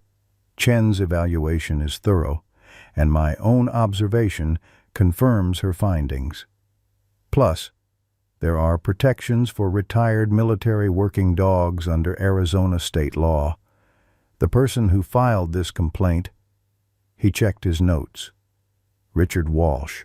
He doesn't have legal grounds. Even if Duke had behavioral issues, which he doesn't. The process would require multiple documented incidents before any action could be taken." After Officer Martinez left, the tension in the Morrison household finally began to ease. They'd won. Duke was safe. But TJ couldn't shake the feeling that this wasn't over. That night, he was proven right. Around 11 o'clock, TJ was lying on his cot with Duke when he heard raised voices from next door. Rick Walsh's house. The walls were thin enough that TJ could make out some of the words, "Not fair. Just a dog. Son is terrified." A woman's voice, quieter, pleading. Then a door slamming. Duke's ears perked up. A low growl rumbled in his chest. "Easy, boy," TJ murmured, stroking Duke's head. But Duke wouldn't settle. He stood up, his attention fixed on the wall separating the Morrison property from the Walsh property. His hackles raised slightly. Then TJ heard a child crying. Not loud, but persistent. The heartbroken sobbing of a kid who'd cried themselves past the point of making noise. That must be Connor, Walsh's son, the one who'd been attacked. TJ's heart clenched. He thought about Lily, about how scared she'd been of dogs, how that fear had isolated her. Connor must feel the same way, only worse because his fear came from real trauma. And now, innocent Duke was being blamed for another dog's actions, simply because he was the same breed. The crying continued for another 20 minutes before finally stopping. TJ lay awake long after, staring at the ceiling, thinking about how fear could poison everything it touched, how trauma could spread like a disease, infecting not just the victim but everyone around them. He thought about his father, who'd died protecting Duke, about Duke, who'd given 6 years of his life to protecting soldiers, about Connor, who was now trapped in his own house by fear, about himself, barely holding it together day by day. They were all casualties of the same war, even if they'd fought on different battlefields. The next morning, Grace came to the garage with news. She looked tired, like she hadn't slept well either. "The HOA is dropping their complaint," she said. "Between Dr. Chen's report and Animal Control's clearance, they don't have grounds to pursue it. We won." "That's great," TJ said, but his voice lacked enthusiasm. Grace studied him. "You don't seem happy." "I am. I'm relieved. But—" TJ gestured toward the Walsh house. "Rick Walsh lost something when his son was attacked.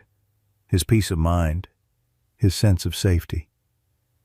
And now every time he looks out his window, he sees Duke, and it all comes back. That's not going to go away just because we have paperwork. You're worried he'll try something else. I'm worried this isn't over." Grace was quiet for a moment. Then, "You're probably right. But we'll deal with that when it comes. For now, Duke is safe. You're safe. That's what matters." TJ wished he could believe it was that simple. Over the next few days, an uneasy peace settled over the neighborhood. Rick Walsh didn't file any more complaints, but TJ could feel him watching. Every time TJ took Duke out to the backyard, which Duke could now do without panicking. As long as TJ was with him, he could sense eyes on them from the Walsh property. Duke felt it too. He'd pause sometimes, staring at the fence line, a low growl in his throat. "I know, boy," TJ would murmur. "But we can't control what other people think about us. We can only control how we act."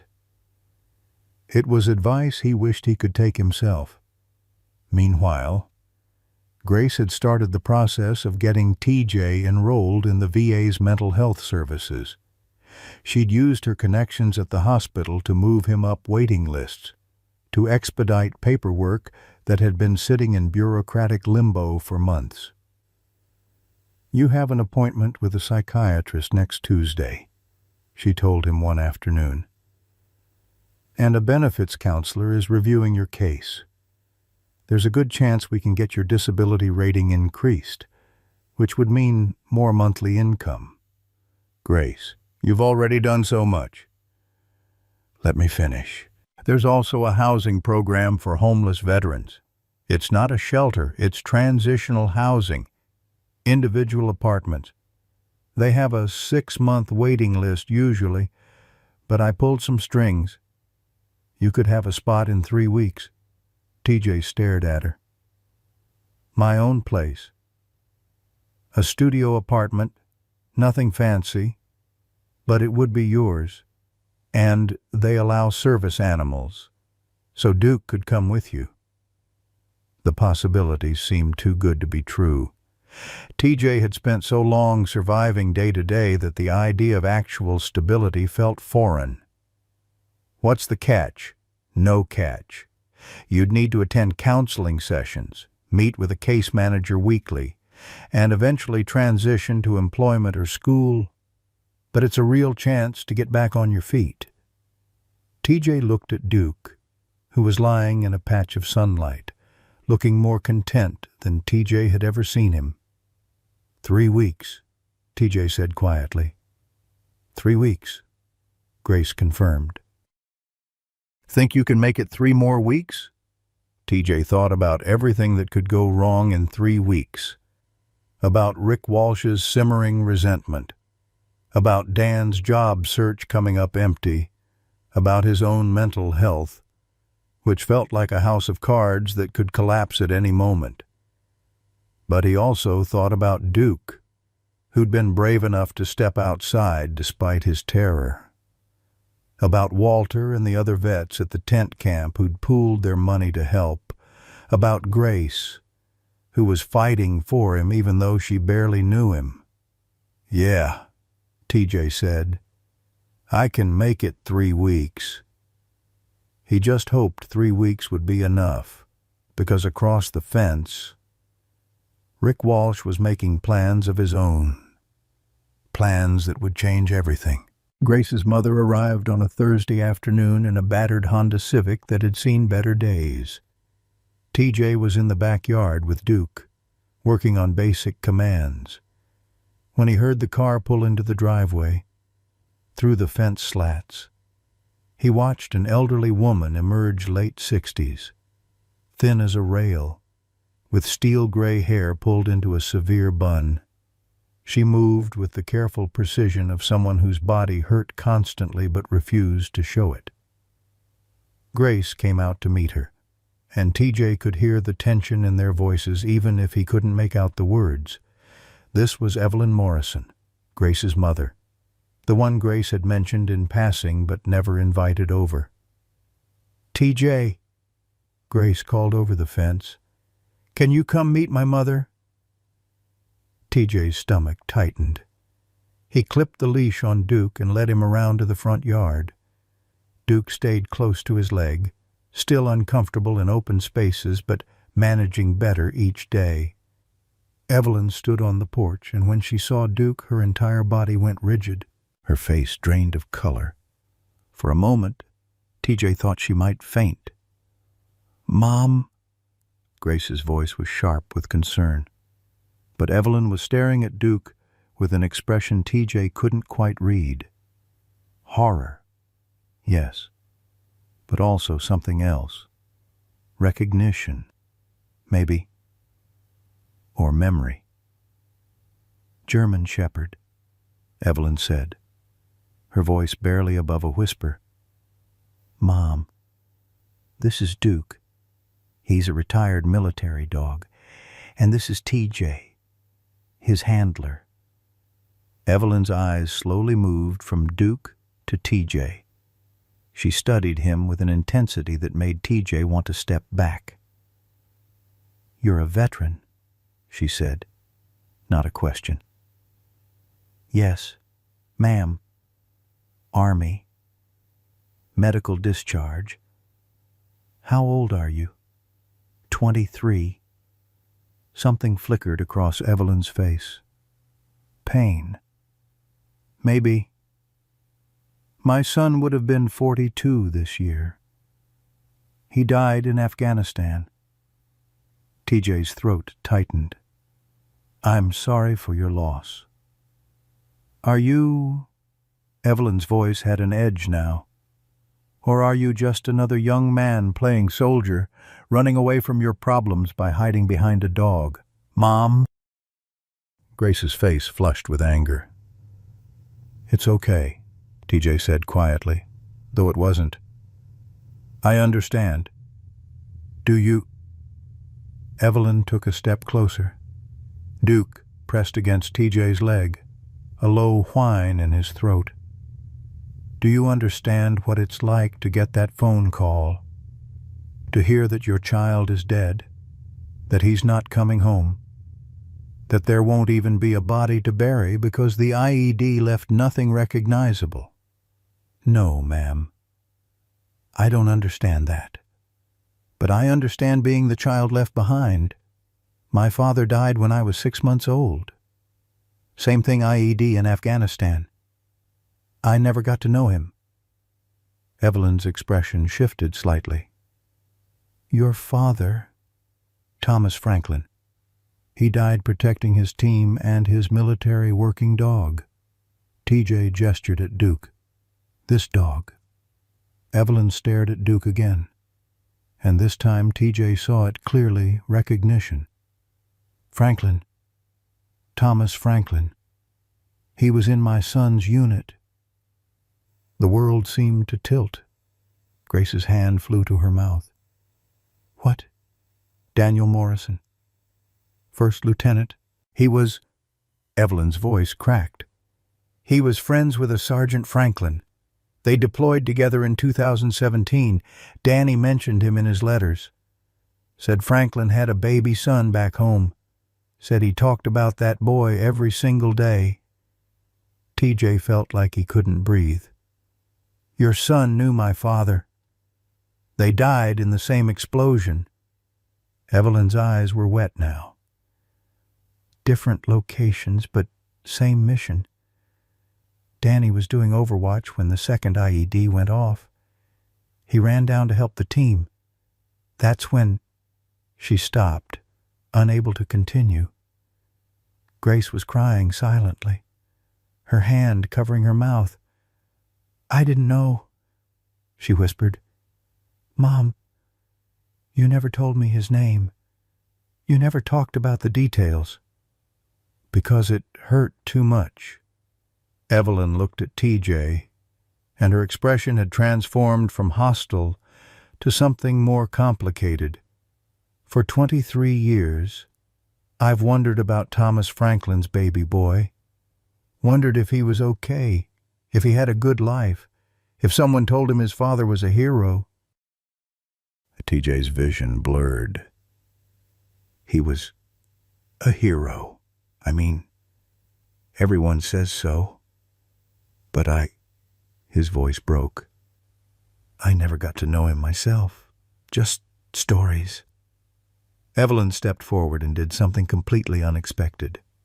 She pulled TJ into a fierce hug.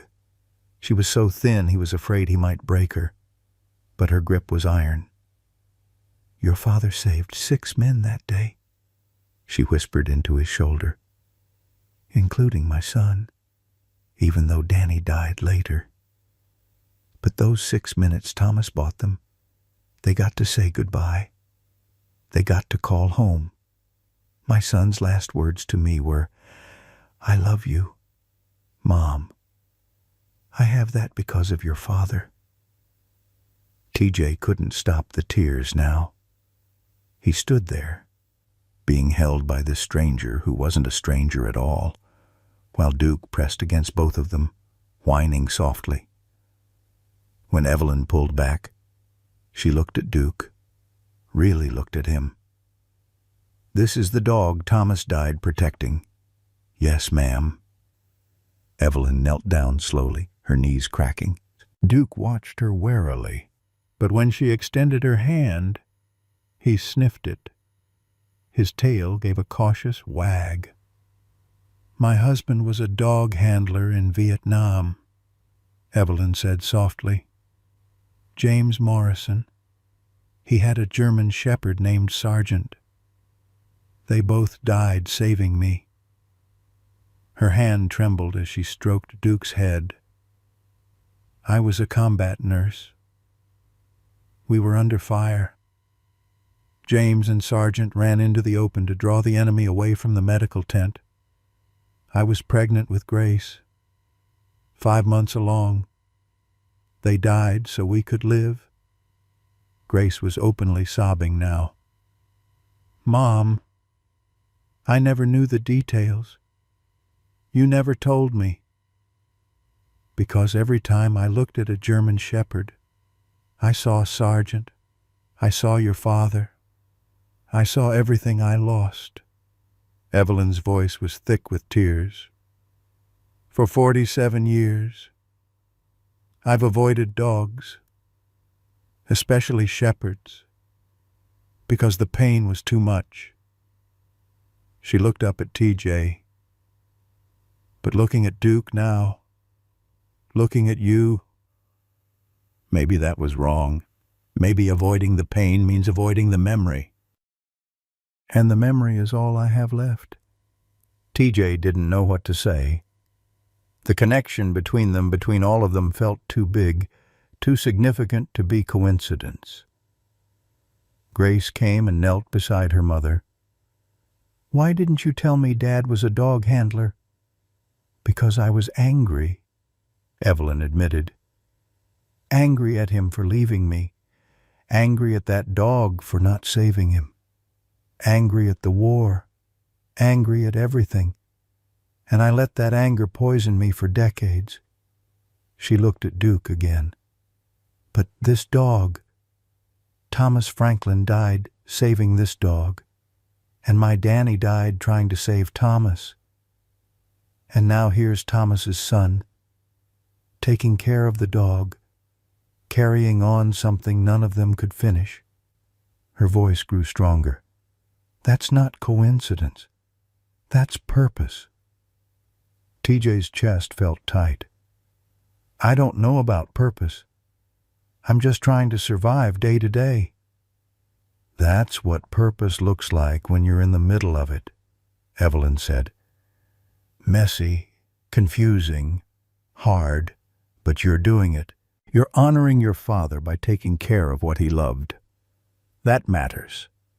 Over the next few days, Evelyn became a fixture at the Morrison house. She'd moved in years ago when her arthritis got bad, living in the small mother-in-law suite attached to the garage, but she'd kept mostly to herself, helping with Lily but otherwise staying out of the way. Now, she emerged. She sat with TJ and Duke in the backyard, telling stories about Vietnam, about James, about the German shepherd who'd been her husband's partner. She showed TJ photos yellowed, cracked, precious of a young man in uniform with a magnificent dog by his side. "Sergeant was trained for patrol and detection," Evelyn said, running her finger over the photo, "just like Duke. James used to say that dog had a sixth sense for danger, saved our unit more times than I can count." "What happened to him?" TJ asked. After your husband died?"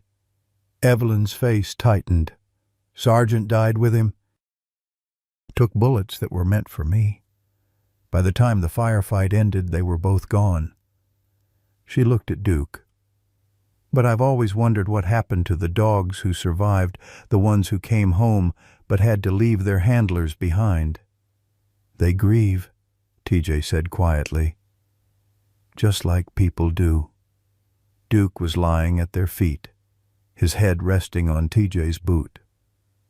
Evelyn reached down and scratched behind his ears the first time TJ had seen her voluntarily touch him.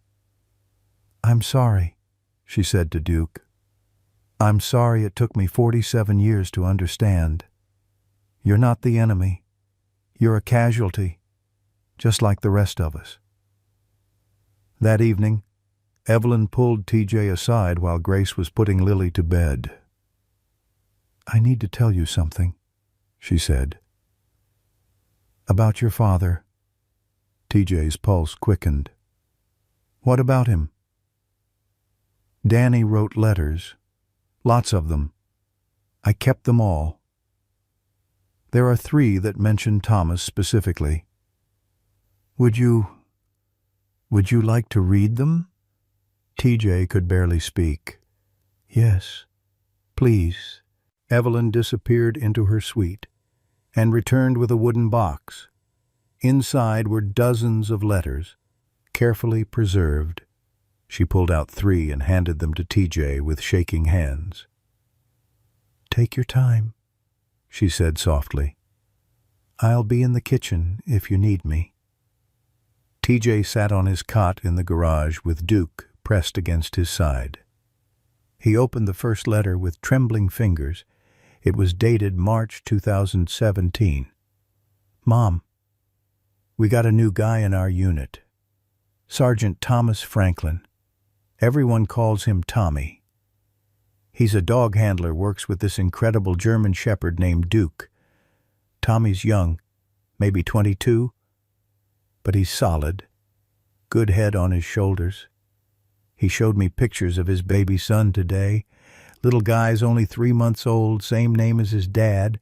Tommy says he can't wait to get home and teach the kid to throw a ball, ride a bike, all that dad stuff. Made me think about Grace. Is she still doing well in nursing school? Tell her I'm proud of her. Proud. Anyway, Tommy's the kind of soldier you want next to you in a firefight. Steady, reliable. That dog of his is something special, too. Yesterday, Duke detected an IED that would have taken out our whole convoy. Tommy just grinned and gave him a whole steak from the mess hall. Said Duke earned it. Miss you, Mom. Tell Grace I love her. Danny." TJ had to stop reading. His father young, talking about teaching his son to throw a ball, a future that never happened. He opened the second letter, April 2017. "Mom, something happened today that I need to tell someone about. We were on patrol and Duke started acting strange. Tommy tried to call it in, but our radio was jammed. Duke wouldn't stop alerting, though wouldn't move forward. Tommy trusted his dog over his orders. He made us hold position. 5 minutes later, insurgents hit the path ahead with an ambush. If we'd kept moving, we'd all be dead. Tommy's trust in Duke saved 8 lives today. I've been thinking a lot about Dad lately. About what you said about him and Sergeant. How they had that same kind of bond. I get it now. It's not just training. It's something deeper. Tommy would die for that dog. And I think Duke would die for Tommy.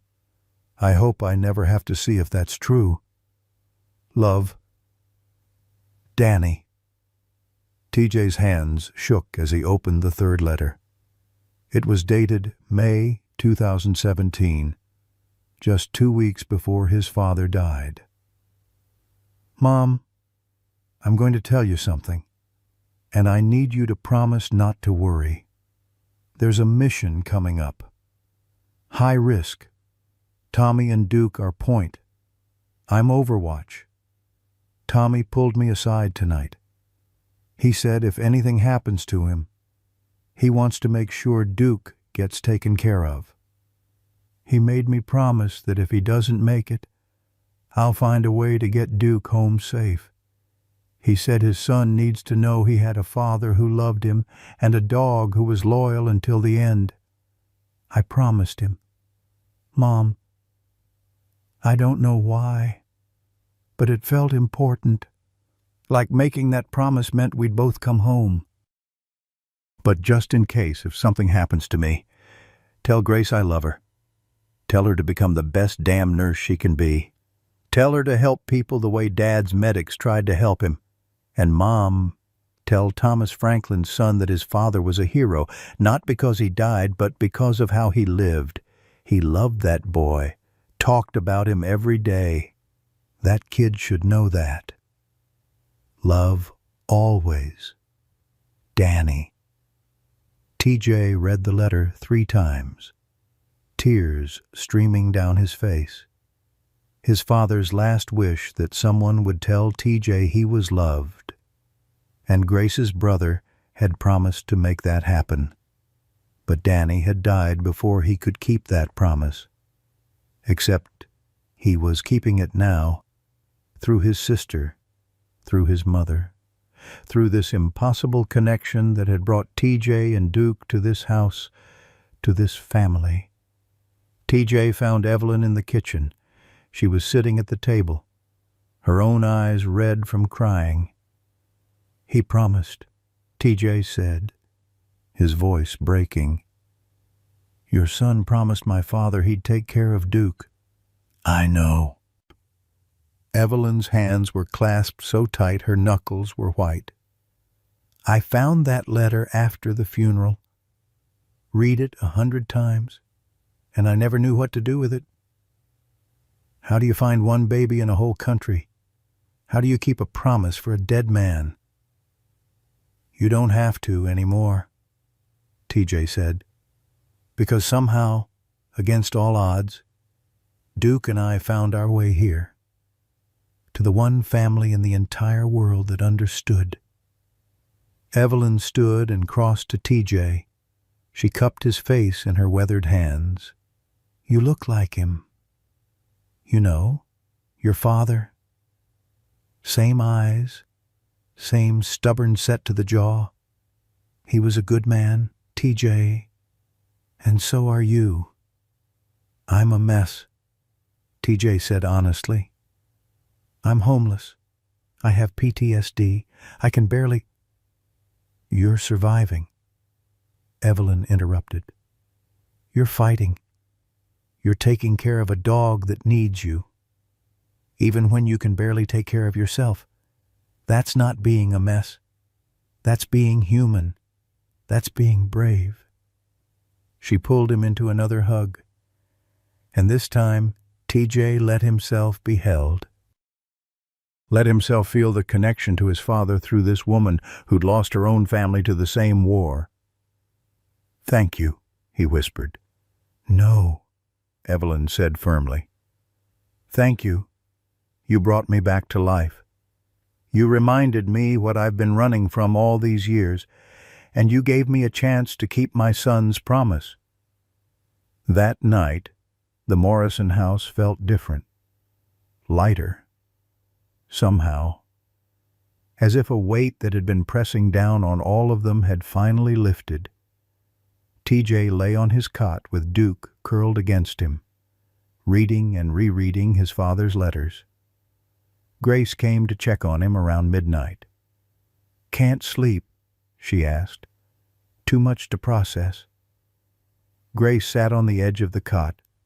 "I've been thinking about what my mom said, about purpose and coincidence.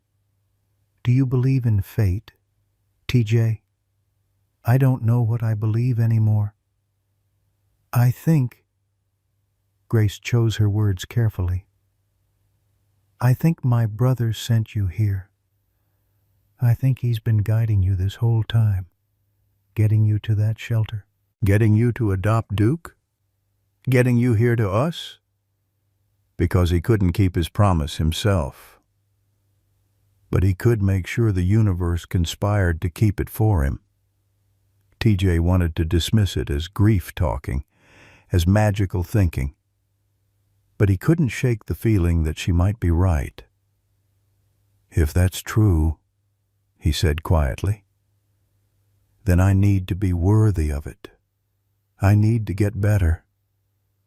For Duke, for your brother's memory, for my father." "You're already worthy," Grace said. "You just need to believe it." She stood to leave, then paused. "Oh, I almost forgot. Your housing came through. You can move into the transitional apartment next week. A week early. TJ sat up. Next week? If you want it. They had a cancellation. The apartment's ready now. TJ looked around the garage. It had been his home for 3 weeks. Not long, but long enough to feel safe. The idea of leaving, of being on his own again, was terrifying, but it was also necessary. Yeah, he said. I want it. Grace smiled. Good, because you and Duke deserve your own space, and we deserve our garage back. She said it kindly, with humor, but TJ knew there was truth beneath the joke. Grace, thank you for everything. Don't thank me yet. We still have a week to get through, and I have a feeling Rick Walsh isn't done making trouble. She was right, because at that very moment, Rick Walsh sat in his living room, staring at his phone. He'd just hung up with his ex-wife, Jennifer. The conversation had been brutal. I know what really happened that day, Jennifer had said. I know the dog was protecting me from you, and Connor knows it too. He's in therapy now. Rick, real therapy. And the truth is coming out. Rick's hands shook as he stared at the photo of Connor on his mantel, his son, smiling before everything went wrong. He'd convinced himself the story he told was true, that the dog had attacked unprovoked, that Connor's scars were the dog's fault. But late at night, when he couldn't sleep, Rick remembered the truth. The dog lunging at him after he'd shoved Jennifer. Connor running between them, trying to stop the fight. The fence post, rusty and sharp, Connor falling. The dog hadn't attacked his son. Rick had caused the accident, and the dog had been put down for Rick's lie. Staring at Duke through the window every day forced Rick to confront what he'd done. And he couldn't handle it, so he made a decision. If he couldn't make Duke go away legally, he'd find another way. Tomorrow, everything would change. The morning started like any other. TJ woke at 6, the Arizona sun already burning through the garage window.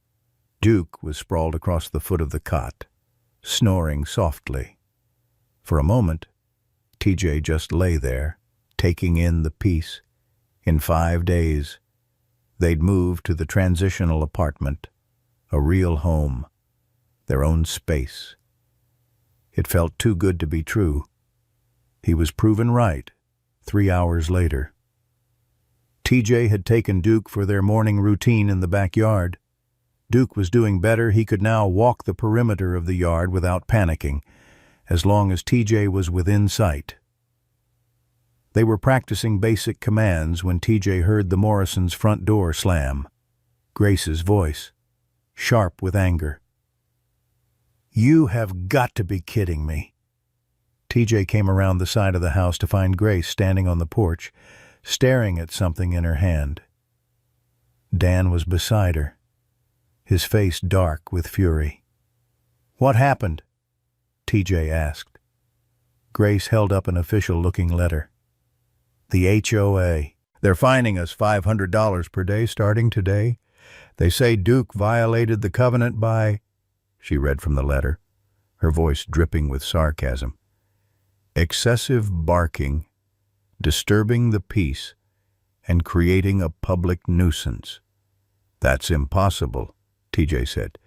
Duke barely barks, and the behavioral assessment doesn't matter. Dan interrupted.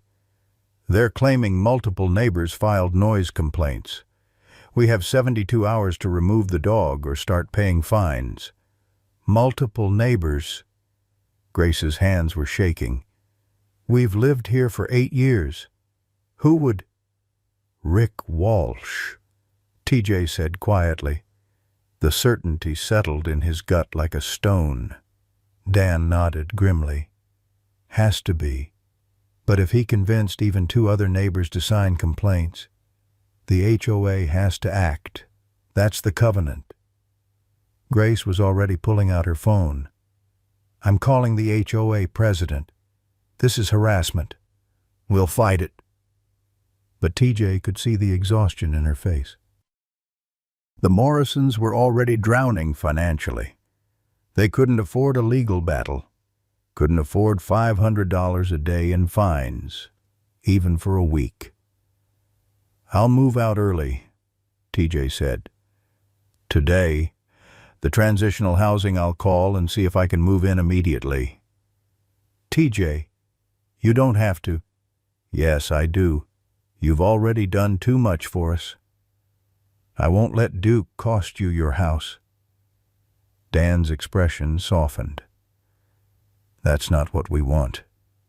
We want you to have time to transition properly, to be ready. I am ready.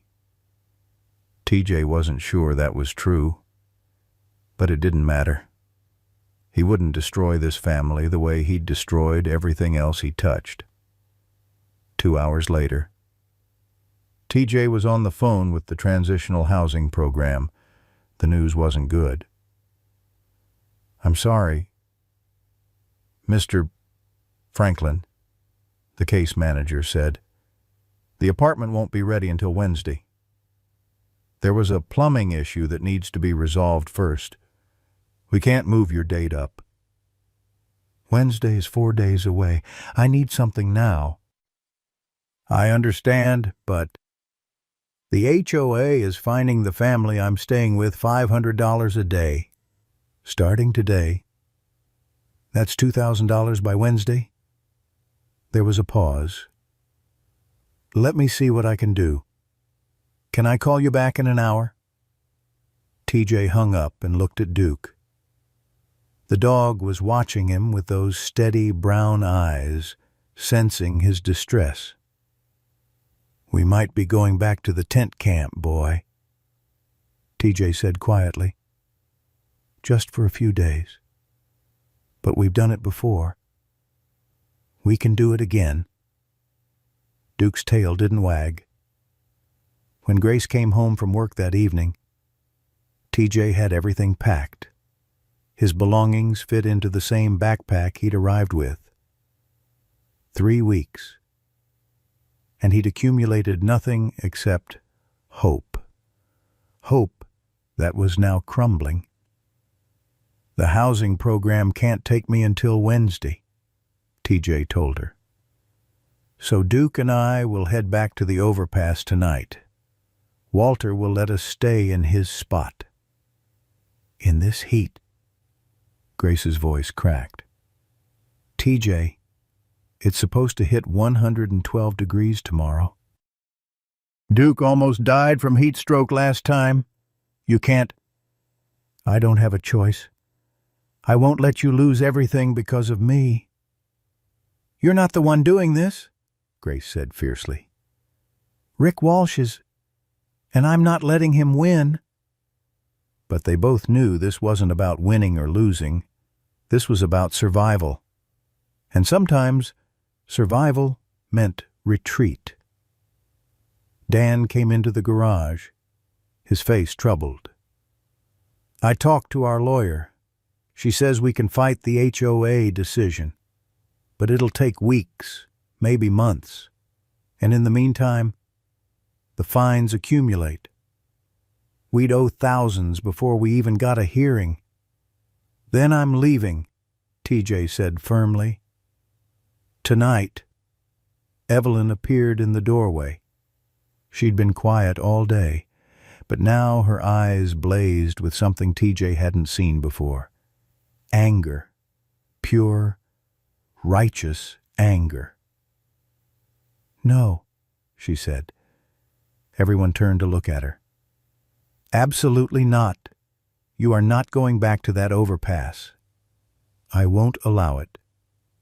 Mrs. Morrison, I appreciate... It's not about appreciation. Evelyn stepped into the garage. Your father died protecting this dog. My son died trying to save your father. I have spent 47 years running from the memory of what they sacrificed. I will not let that sacrifice be for nothing by letting you and Duke go back to the streets. We don't have another option, Dan said gently. Yes, we do. Evelyn's voice was steel. We fight, not in court, in person.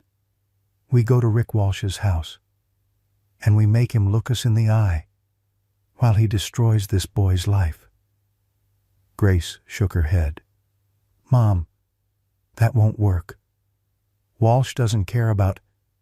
Then we make him care. TJ, get Duke. We're going next door. Mrs.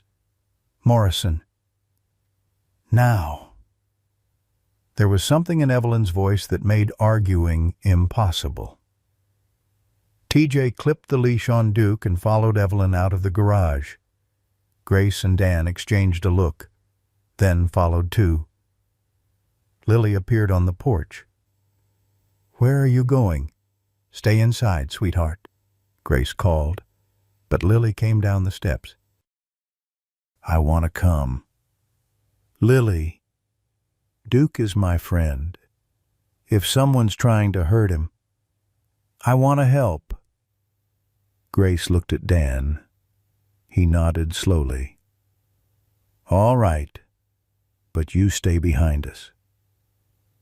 They walked next door as a group, Evelyn leading, followed by TJ and Duke, then Grace, Dan, and Lily. TJ's heart hammered against his ribs. This felt like a terrible idea, but Evelyn marched up to the Walsh front door and knocked with authority. Rick Walsh answered, his face going from surprise to anger when he saw them. Get off my property. We need to talk, Evelyn said calmly. We have nothing to talk about. I filed legitimate complaints. You filed lies. Evelyn's voice cut like a blade. And I think you know it. That dog has never barked excessively, has never disturbed anyone. You fabricated those complaints because you're afraid. Rick's jaw tightened. My son was attacked by a German shepherd. I have every right to punish an innocent animal because you're traumatized, to destroy a veteran's chance at stability because it makes you uncomfortable. Evelyn stepped closer. I'm going to tell you something, Mr. Walsh. My husband died in Vietnam. He was a dog handler, just like this boy's father. Both of them gave their lives protecting their dogs and their teams. And this young man, she gestured at TJ, is trying to honor that sacrifice by taking care of the one thing his father loved. That's very touching, Rick said coldly. But it doesn't change the fact that German shepherds are dangerous. My son has the scars to prove it. Where is your son? Evelyn asked. Rick's face went pale. That's none of your business. I think it is, because I bet your son doesn't actually fear this dog. I bet he's never even seen Duke. I bet this is all about your fear, not his. A small voice came from inside the house. Dad, who's at the door? Rick turned, his expression panicked. Connor, go back to your room. But a boy appeared behind Rick. 7 years old, thin, with a jagged scar running from his left eye down to his jaw. Connor Walsh stared at the group on his porch. his gaze landing on Duke. TJ felt Duke tense. The dog could sense the child's fear. "Easy, boy," TJ murmured. "Down." Duke immediately lay down, making himself as small and non-threatening as possible. Connor's eyes went wide. "That's the dog." "Connor, I told you to go to your room." "But Dad, he's not scary." Rick looked like he might have a stroke. "Connor, you don't understand. German shepherds are dangerous." "Not all of them." Lily's voice came from behind TJ. She stepped forward, her small frame surprisingly brave. "I was scared of dogs too. Really scared. But Duke is nice. He's gentle. He's my friend." She walked right up to Duke and sat down beside him. Duke's tail wagged slowly.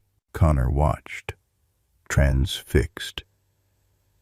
"Can I—" Connor's voice was barely a whisper. "Can I touch him?" "Absolutely not," Rick said sharply. "Why not?" Connor looked up at his father. "You always say I need to face my fears. That's what Dr. Reynolds says, too. She says the only way to get better is to face what scares me." Rick's mouth opened and closed. He had no response. Evelyn knelt down to Connor's level. "Your father is trying to protect you. That's what good fathers do. But sometimes protection can become a prison. I think you understand that. Don't you?" Connor nodded slowly. "I haven't been outside in 3 years, except to go to therapy. Mom says I need to start living again, but Dad won't let me." "Connor, that's enough." Rick's voice cracked. "No, Dad, it's not enough. I'm tired. I'm tired of being scared all the time. I'm tired of you being scared for me." Connor looked at Duke again. "He doesn't look mean. He looks sad." "That's because he is sad," TJ said quietly. "Duke has PTSD, just like a lot of veterans do. He's seen bad things and they scared him, but he's learning to be brave again, learning that not everything is dangerous, that some things are safe." Connor took a tentative step onto the porch. Rick grabbed his shoulder, but Connor shrugged him off. "I want to try." Connor said, "Please, Dad, let me try." Rick looked at his son, really looked at him, and something in his face crumbled. TJ saw it happen, saw the exact moment Rick realized he'd been holding his son back instead of protecting him. "Okay," Rick whispered. "Okay." Connor walked slowly down the porch steps. TJ could see his hands shaking. Lily stood up and took Connor's hand. "It's okay," Lily said. "Duke won't hurt you. I promise." They approached together. Duke remained lying down, his head on his paws, his eyes gentle. Connor stopped about 3 feet away. "Hi, Duke." Duke's tail thumped once against the ground. Connor looked at TJ. "Can I touch him?" "Yes, but move slowly. Let him sniff your hand first." Connor extended his hand, trembling. Duke lifted his head and sniffed Connor's fingers. Then, very gently, Duke licked Connor's hand. Connor let out a sound half laugh, half sob. "He's soft." "You can pet his head if you want," TJ said. Connor reached out with both hands and touched Duke's head. Tears streamed down his face, cutting through the scar tissue. He's not scary at all. Duke, as if understanding the significance of the moment, remained perfectly still, patient, gentle. Connor sat down right there on the ground and wrapped his arms around Duke's neck. Duke let him, his tail wagging continuously now. "Thank you," Connor whispered into Duke's fur. "Thank you for not being scary." Rick Walsh stood on his porch, watching his son embrace the dog he'd spent 3 years demonizing. His face was wet with tears. Grace stepped forward. "Mr. Walsh, I work with veterans at the VA hospital. I see trauma every single day in soldiers, in their families, in children who've lost parents. Trauma has a way of spreading, of infecting everyone it touches, but healing can spread too, if we let it." Rick finally spoke, his voice broken. "I lied about the noise complaints. I asked 2 neighbors to sign them, told them it was for safety. But Duke never did anything wrong." He looked at TJ. "I'm sorry. God, I'm so sorry." TJ didn't know what to say. The anger he'd been carrying dissolved into something more complicated. Pity, maybe, or understanding. "I get it," TJ said quietly. "Fear makes us do terrible things. I've done terrible things because I was afraid. We all have." "I'll call the HOA tomorrow," Rick said. "Retract the complaints. Explain it was a mistake." "Thank you," Grace said. They stood there in an awkward cluster, watching Connor and Lily play with Duke. The dog was more animated than TJ had seen him in weeks, his tail wagging nonstop. Evelyn touched Rick's arm. "Your son is brave, braver than most adults I know." "He gets that from his mother," Rick said softly. "Then maybe it's time to let her back into his life, to stop carrying all this alone." Rick nodded slowly. "Maybe." As they walked back to the Morrison house, Lily held TJ's hand. "See, Duke is a good boy." "The best boy," TJ agreed. That night, TJ lay on his cot with Duke sprawled across his chest. The dog was exhausted from the day's emotional roller coaster, snoring contentedly. Grace came to the garage with news. Rick called the HOA president, withdrew the complaints, admitted he'd falsified them. "The fines are canceled." TJ closed his eyes, relief flooding through him. "Thank God. There's more. Rick's ex-wife, Jennifer. She works at the bank. She's the one handling our mortgage. Rick called her tonight, told her everything. She's putting a 90-day hold on our foreclosure proceedings, giving Dan time to find work." TJ stared at her. "Are you serious?" "Dead serious.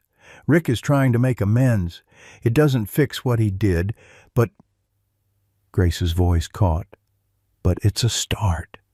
Grace, I don't know what to say." "Don't say anything. Just keep doing what you're doing. Keep healing. Keep helping Duke heal. That's enough." After Grace left, TJ buried his face in Duke's fur. "We made it, boy. We actually made it." Duke's tail thumped sleepily. Wednesday came faster than TJ expected. The transitional apartment was small. A studio with a bathroom, kitchenette, and just enough space for a bed and Duke's mat. But it had air conditioning, a lock on the door, and windows that let in natural light. It was perfect. The Morrison family helped TJ move in, which mostly meant carrying his single backpack and Duke's supplies. Lily cried when she hugged Duke goodbye. "Can I visit?" she asked TJ. "Any time you want." TJ promised. Evelyn pulled TJ aside before they left. She pressed something into his hand, a small photo in a frame. It showed two men in military gear, arms around each other's shoulders, smiling at the camera. One was clearly Daniel Morrison. The other was Thomas Franklin, TJ's father. "I found this in Danny's things," Evelyn said. "I thought you should have it." TJ couldn't speak. He just hugged her, this woman who'd become family in the span of 3 weeks. After everyone left, TJ sat on the floor of his new apartment with Duke. He propped the photo on the windowsill where he could see it. "Look, Duke," TJ said, pointing at the photo. "That's him. That's my dad. Your first handler." Duke stared at the photo, his head tilted. "He loved you," TJ continued. "And I think, wherever he is, he's proud of us. Proud that we didn't give up, that we found our way here." Duke licked TJ's face, then settled down with his head on TJ's lap. That night, for the first time in 2 years, TJ slept through without nightmares. He woke to sunlight and Duke's steady breathing and the quiet knowledge that they were safe. They had a home. They had a future. And most importantly, they had each other. In the photo on the windowsill, Thomas Franklin and Daniel Morrison smiled as if they could see it all unfold, as if their sacrifice had finally come full circle, as if, somehow, they'd kept their promise after all. Sometimes the hardest battles aren't fought on foreign soil. They're fought in our own hearts, in the quiet spaces between what we lost and what we're learning to rebuild. This is a story about a dog named Duke and a young veteran named TJ. But it's really about something deeper, the promises we make to those we love, and how those promises echo across decades, connecting strangers into family. It's about a mother who spent 47 years running from grief, only to discover that healing was waiting right next door. It's about understanding that being broken doesn't mean being finished. Sometimes it just means you survived something. For every parent who's wondered if their child knew they were loved, for every person carrying the weight of someone else's sacrifice, for anyone who's ever felt too old to start over or too tired to keep fighting, this story is a reminder that it's never too late. Love doesn't expire. Purpose doesn't have an age limit. And sometimes, the family we need finds us exactly when we've given up looking. Have you ever discovered an unexpected connection that changed everything? What promises are you still keeping for someone you loved? Share your story below. We'd love to hear it.